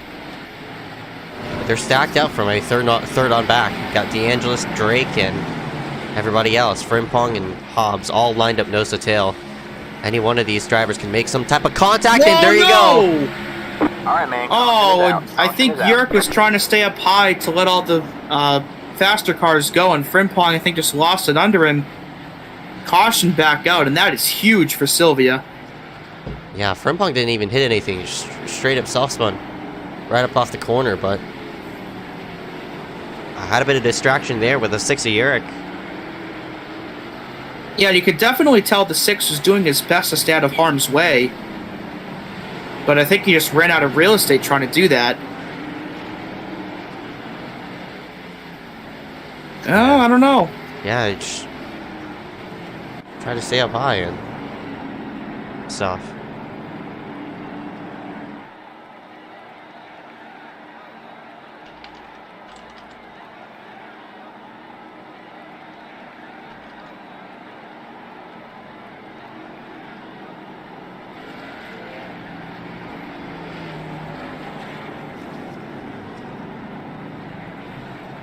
Brinkley back on pit road. I think everybody had to hit pit road. That's a long enough run in which, you know. I think Malachi's the only one that stayed out. Oh no. Oh yeah, he did. Yeah, that's gonna be sketchy. There's gonna be some problems.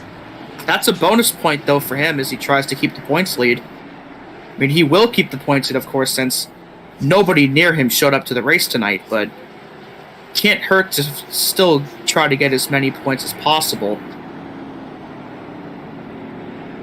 So, if I'm Sylvia, I think I might... well, no, I for a second thought he was the control car, and then I realized he wasn't, but I'm curious to see which line Malachi decides to choose here. I would assume the inside, because if he picks the inside, it's going to hurt Sylvia, I think. But if he goes up top, we'll see, though.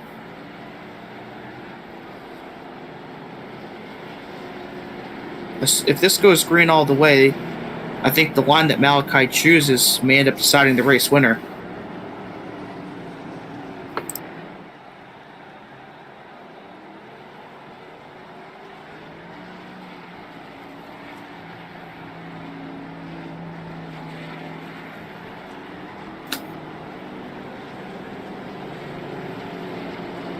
And it's a good break for the 6 of Max Yurik.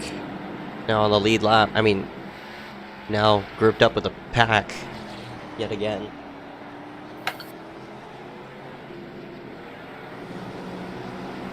See how it'll all work. With the 90 of Malachi staying out like this, I expect a stack up of some sort.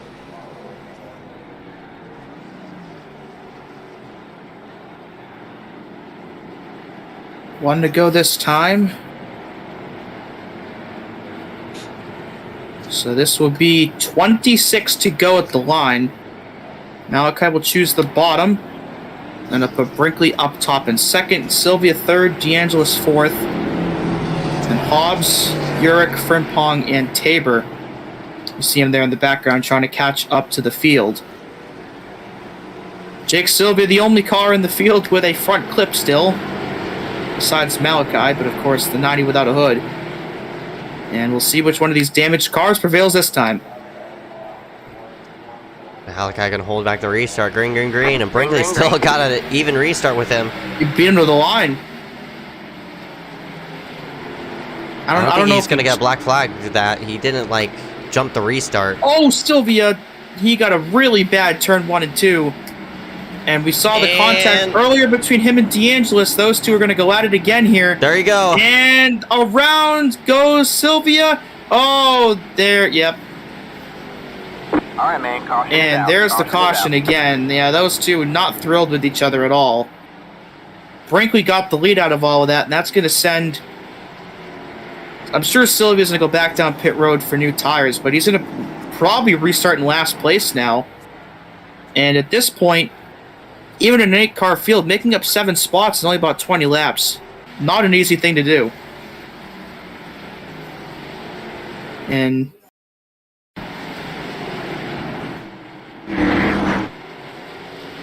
yeah, the 031 really...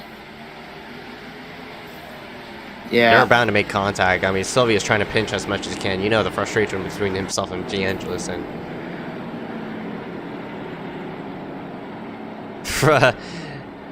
the 6 of Urich accidentally ran into Frimpong on pit road, trying to go to the left side, in which you can no-clip through people, and ended up running into each other. Oops.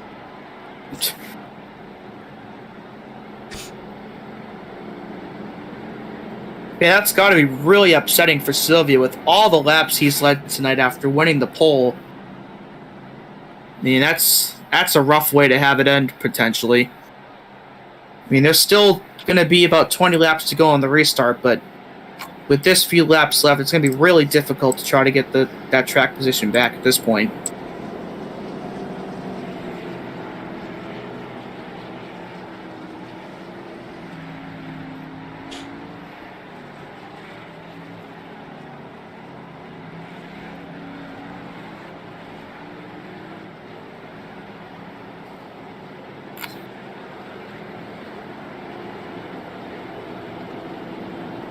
Alright, we'll try it again. I'm pretty sure you're gonna see Jake and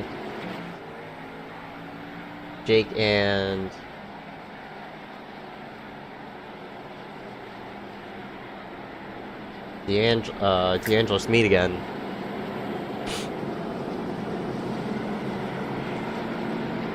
Yeah, I don't think they're done running into each other yet. I mean, obviously, I'm sure Sylvia desperately wants it to be over, because I'm sure in his eyes he still has a chance to win, but DeAngelis is not going to let him get that 4th spot easy once this restart happens.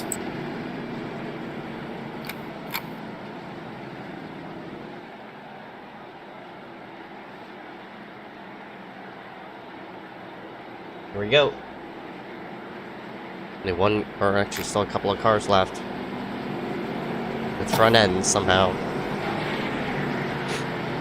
Man, some of these cars have been without front ends since lap 1. They made it this far without one.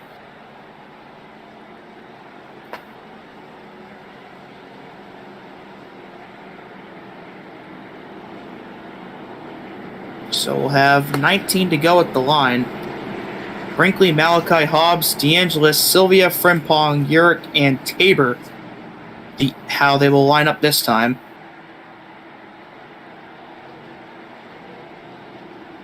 And we'll see when Brinkley decides to go, but think this might be the race-winning restart here for Brinkley. We'll see, though. Oh, and look at the horrible restart Malachi got. He slid it through the middle of 3 and 4, and he, after restarting in second, just like that, he's down to last place on track. Yikes. He could not have spun the tires any more than he did right there. And just like that, from second to 8th, and now Sylvia needs to get around the 89 as quickly as he can for him to have any chance of catching the 010 of Brinkley.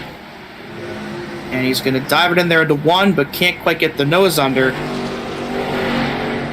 Though what I'm curious about here is if a caution comes out right now and Sylvia lines up behind Brinkley. There's a caution. Oh, well, there we go. All right, man, Speaking caution of. is out. Caution is out. Caution back out. I was going to say I'd wonder how Brinkley would approach a restart if he had Sylvia behind him. But now he's going to have Sylvia next to him. And you see the tap there. Up, or you'll see it in a moment. The tap that the 043 gave the 89. And right around Mitch went. Yeah, Hobbs tried to come down in front of Sylvia. You knew that wasn't going to work. And now Sylvia finally has a clean shot to Brinkley. That's... DeAndres is going to be right behind Sylvia. So, if some bad blood again between that, how will that go? But in terms of dominating cars, I mean, Sylvia, he just hasn't had the track position to really stand up for lead good laps here at the end. Yeah, so, I mean, we've seen the way that Brinkley likes to do these restarts. So we'll have to see how good Sylvia can time it and try to stay as even as he can. But it's going to be very difficult for him to do that. And if he wants to win this race, he's pretty much going to have to.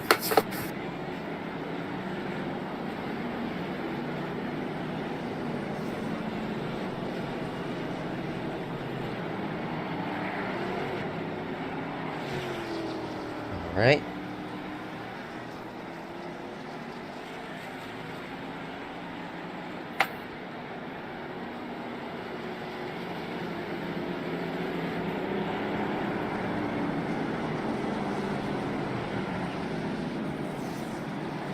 We're down pit road. Left with still 8 cars on the racetrack.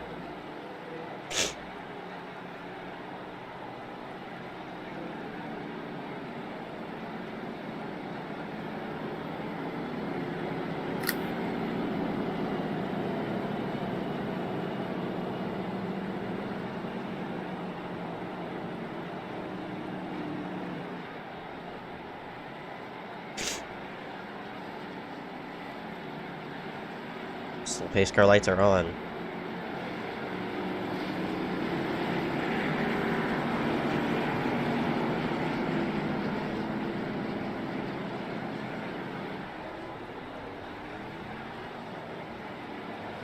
Good one to go to stand by. Here we go. Brinkley gonna pick inside. And you got DeAngelis right behind him. That's smells like disaster. Oh boy. Yeah, oh boy. Yeah, and Sylvia, there he is trying to catch up, so we thought he was going to restart in second. Now he's going to be in 8th. And I don't know if he can do it now. Brinkley hits the throttle. We're back underway here with 12 to go, and I mean,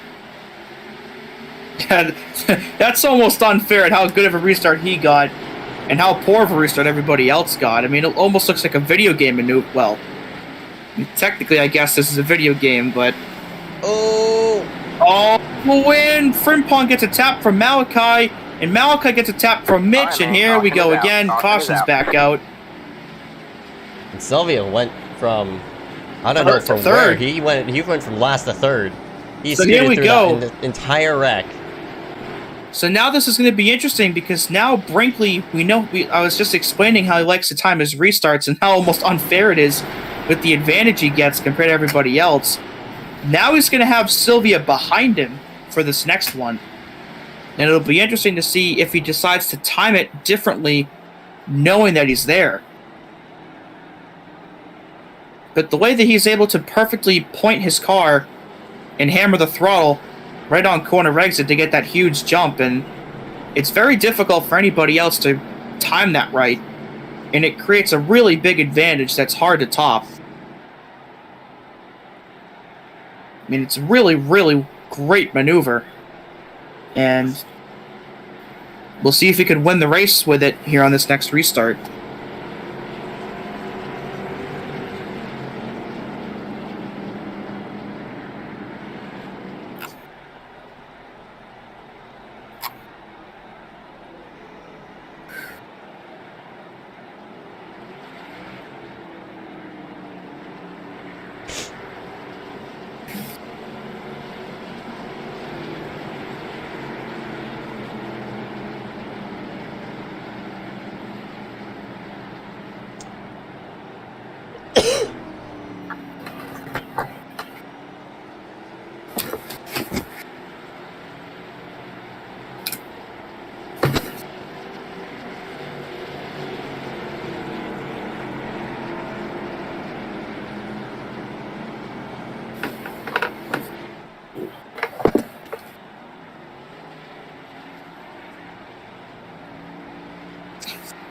Okay.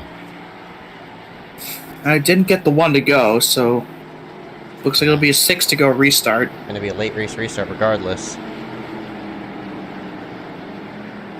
mean, you kind of had the feeling that with the way this has gone, we were going to get one.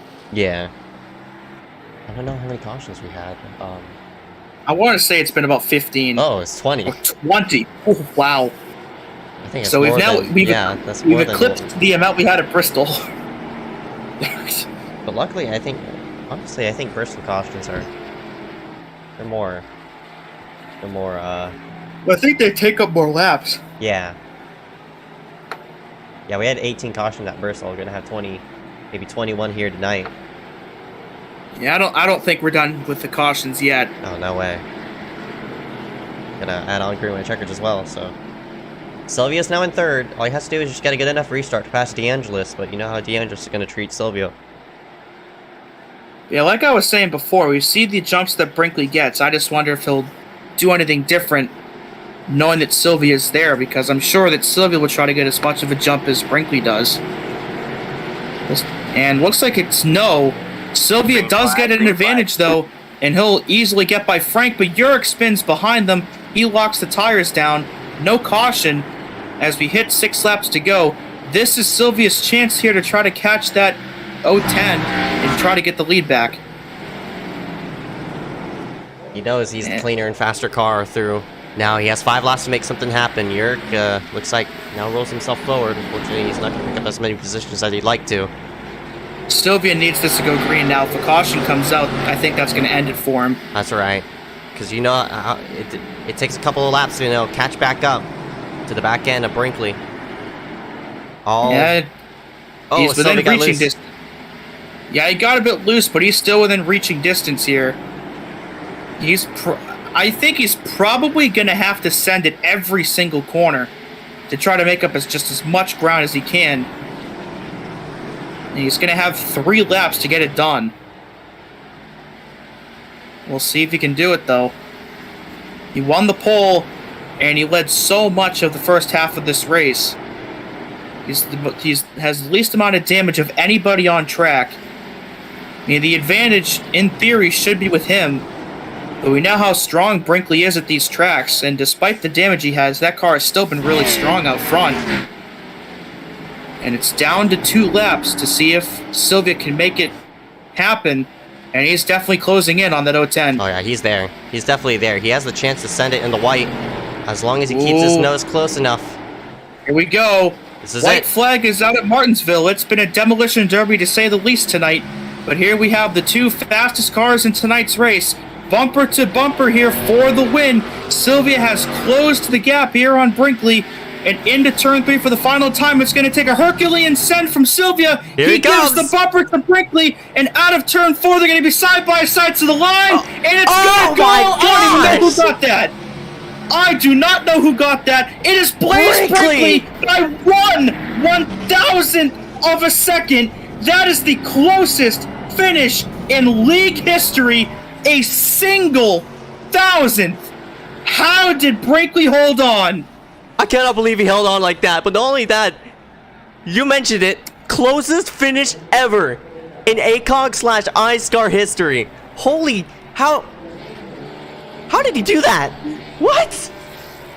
I mean, Sylvia had to send it. He sent it in there perfectly. Yeah, he did everything. Like, he did everything right. It still came up short. I mean, you cannot get any closer than that. I mean, a single thousandth of a second. I mean, Like, it's showing up here on the actual iRacing results page as .000. there's not a fourth digit? There's not a fourth digit on it. That's insane. Okay, so less than a thousandth of a second. Yeah, it's showing up on ATVO as like. It might have rounded up a little bit. Yeah, it might have rounded up, but that's. So under a thousandth of a second. So there's the send by Sylvia. I mean, that's the classic short track bumper. And then look at this. Right At at how the line. close. I mean, this is Ricky Craven and Kurt Busch all over again. Look at how close that was. I mean, you cannot get any closer than that. And the thing Look is, at that. the thing is, you see here, Sylvia's. I think he netcoded into him. Yeah, no. Not only that, Sylvia's across the line first. But the only reason it counted Brinkley first, his whole front end's gone. It doesn't exist. But he still counted it as, like, sort of there. I guess. Yeah, so if the made the scoring difference. must have treated it as if the bumper was still attached. Yeah. Because if the bumper was still attached, I think he would have nosed ahead a Sylvia. I mean, that is literally the slimmest of margins possible. Like, you want to talk about measurements, that is probably like 1/20th of an inch. Like, it's hard to, like, if you hold two fingers up to try to show that, like, that's almost impossible. That is such a close gap. You really can't visualize that. But that's how close it was after 225 laps of an absolute demolition derby. We end up with the closest finish in league history. Blaze Brinkley comes out on top here for tonight. And Jake Sylvia, after leading all those laps and winning the pole, I mean, he literally came within about a 20th of an inch of winning this race. But in the end, it was not enough. Frank DeAngelis, he was 6 laps down earlier after a connection issue. He rebounds for a third-place finish here for tonight. Big for him in the points department. Mitch Hobbs and Mark Frimpong round out your top 5. Henry Tabor, Malachi Drake, and Max Yerrick, that's all that was left on the racetrack. They're 6th, 7th, and 8th. So Tajman and Benjamin White, they round out your top 10. Yeah, McDowell, Kame, Dadgar, Bachman, and White round out 11th or 15th. Heater, Miller, Schmidt, Visconti, and Patterson round out 20th. Collins and Harrison round out the rest of the order. We'll be right back right after this. What a crazy, crazy finish here for the ACOG NASCAR Series. We'll be back here in just a moment.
And welcome everybody back here for the ACOG iRacing series. Back here, coming for post-race, we'll just go ahead and just drop right into interviews here for tonight. And what a finish to send ourselves off of the final short track of the season. And we'll go ahead and drag in our winner of Blaze Brinkley into the booth. And Dewey, you go ahead and take this one. All right, Blaze, got a copy? Yeah. Oh, man, I don't even know where to start with this one. I mean, you were fast all night. You had that run-in with Yurik earlier that took your front end off, but, I mean, you literally won this race tonight by the slimmest margin possible. I mean, how did you pull that off after Jake sent you there into turn 3? Oh, I don't know exactly how the physics of iRacing work with the damage and everything, but I had a bumper on my screen. It was just kind of like the hood was knocked up a little bit, but I mean, I don't know either way. It was definitely hurting me. Jake, he took a pretty cheap shot. He couldn't catch me even though he had newer tires and knocked the shit out of me. Excuse my language. Then we got on the straightaway and he turned right again, so I don't know what that was about, but came away with the win, so happy for me. Yeah, it's second time in a row that you've won here at Martinsville with these race cars. I mean, we know your short track prowess, and it showed again here for tonight. But, I mean, how was the car out there overall, given the bumper cars this race ended up being? Oh, I mean, it was fun. I love short tracks. I try to run whenever I can, so felt fun to me. Well, it definitely looked fun out there, of course, taking the checkered flag first here for tonight. And before I let you go, any sponsors you want to thank here for tonight's win? Just JHGD Wraps. It keeps me looking good. All right, Blaze Brinkley, your winner here for tonight by about a 20th of an inch here at Martinsville. Hope to see you back here for the remainder of the season. Yep. Go ahead and drag in one more person with this one. Dewey, you could also take Frank's interview. Hey, Frank, got a copy? Yes, sir. What a weird one it was for you. I mean, you were running in the top 10 for most of the night, had that connection issue that put you 6 laps down, and despite all of that, you ended up in 3rd place. How did you pull that one off? I'm gonna be honest. A lot of it was just the incompetence of people in the league. My internet went out twice due to my internet just, being bad. Let's see. I raced, surprisingly, obviously that race was not clean by any standards, but I was raced clean by almost everyone. But then you had the same 2 or 3 people that were getting into it with everyone. And I'm just gonna give you a little hint. The one who just tried straight up intent wrecking Blaze for the win 3 times and failing all 3 times was the #1 suspect on the incidents that race. So I don't know how the protest system works, but people better be on that. But besides that, internet going out twice, fixing over 6.5 minutes of damage, and having a bathroom break mid-race, the fact that I brought this car into 3rd with no front end, back end, no corner panels, it's pretty redeeming. Feel really good about that. I mean, it's got to be rewarding with all the stuff that happened in this race. I mean, how could it not feel rewarding, right? But, I mean, we asked Blaze, I mean, hard to really distinguish all the damage that these cars picked up, but how'd the car feel overall when there wasn't beating and banging constantly? That's the thing. I can't tell. The only time my car was clean was the first 5 laps. My whole left front got killed on that first restart wreck where I think it was Andy just got loose. And around maybe 160, 150, I want to say, when I got shipped by the hack in whatever car he was that finished 2nd and choked yet again. I was up the track, and me and Mark, it was like a net. Oh, thank you. Sorry. I don't know. It was like a netcode hit or something, but it somehow affected our me and Mark's suspension. So whenever I went to the corner, the whole left rear would dig into the track, and for a while it made me the fastest car in track. But long run, it killed me. So the fact that I finished 3rd with all of that is rewarding. I mean, almost unbelievable, but given everybody else and the condition of their cars, maybe just a little bit believable. But before we go tonight, any sponsors you want to thank here? No sponsors like usual. I'd like to thank my grandpa. He watches these races every week, and I know that must have been very endearing for him to watch. But shout out to him for finishing it. We'll get him next week. Don't worry. All right, Frank DeAngelis, P3 here tonight at Martinsville. Hope to see you back here for the rest of the season. Thank you for having me. That was Frank DeAngelis in that 031, and that should be it for interviews. Since Sylvia is not in the booth here for this one, but yeah, Dewey, go ahead and round us out here for tonight's broadcast. Well, I mean, there are not very many times I say, thank God this race is over, but thank God this race is over. I mean, it's almost midnight here on the East Coast. We started this broadcast around 9:30, so this was a very, very lengthy race. Had a lot of cautions, a lot of wrecks, but I mean, was it all worth that finish at the end? I mean, that was such an unbelievably close finish that, it almost feels like, maybe all that stuff we had in the first half of the race, maybe that was a bit worth it, because what we saw at the end was unlike anything I've ever seen before, with just how close that was between Blaze Brinkley and Jake Sylvia. But congrats once again to Blaze on picking up the win here for tonight, and thank you all for watching here for tonight's broadcast. And for Ezekiel Reyes, I am Dewey Schramm. Thank you for watching.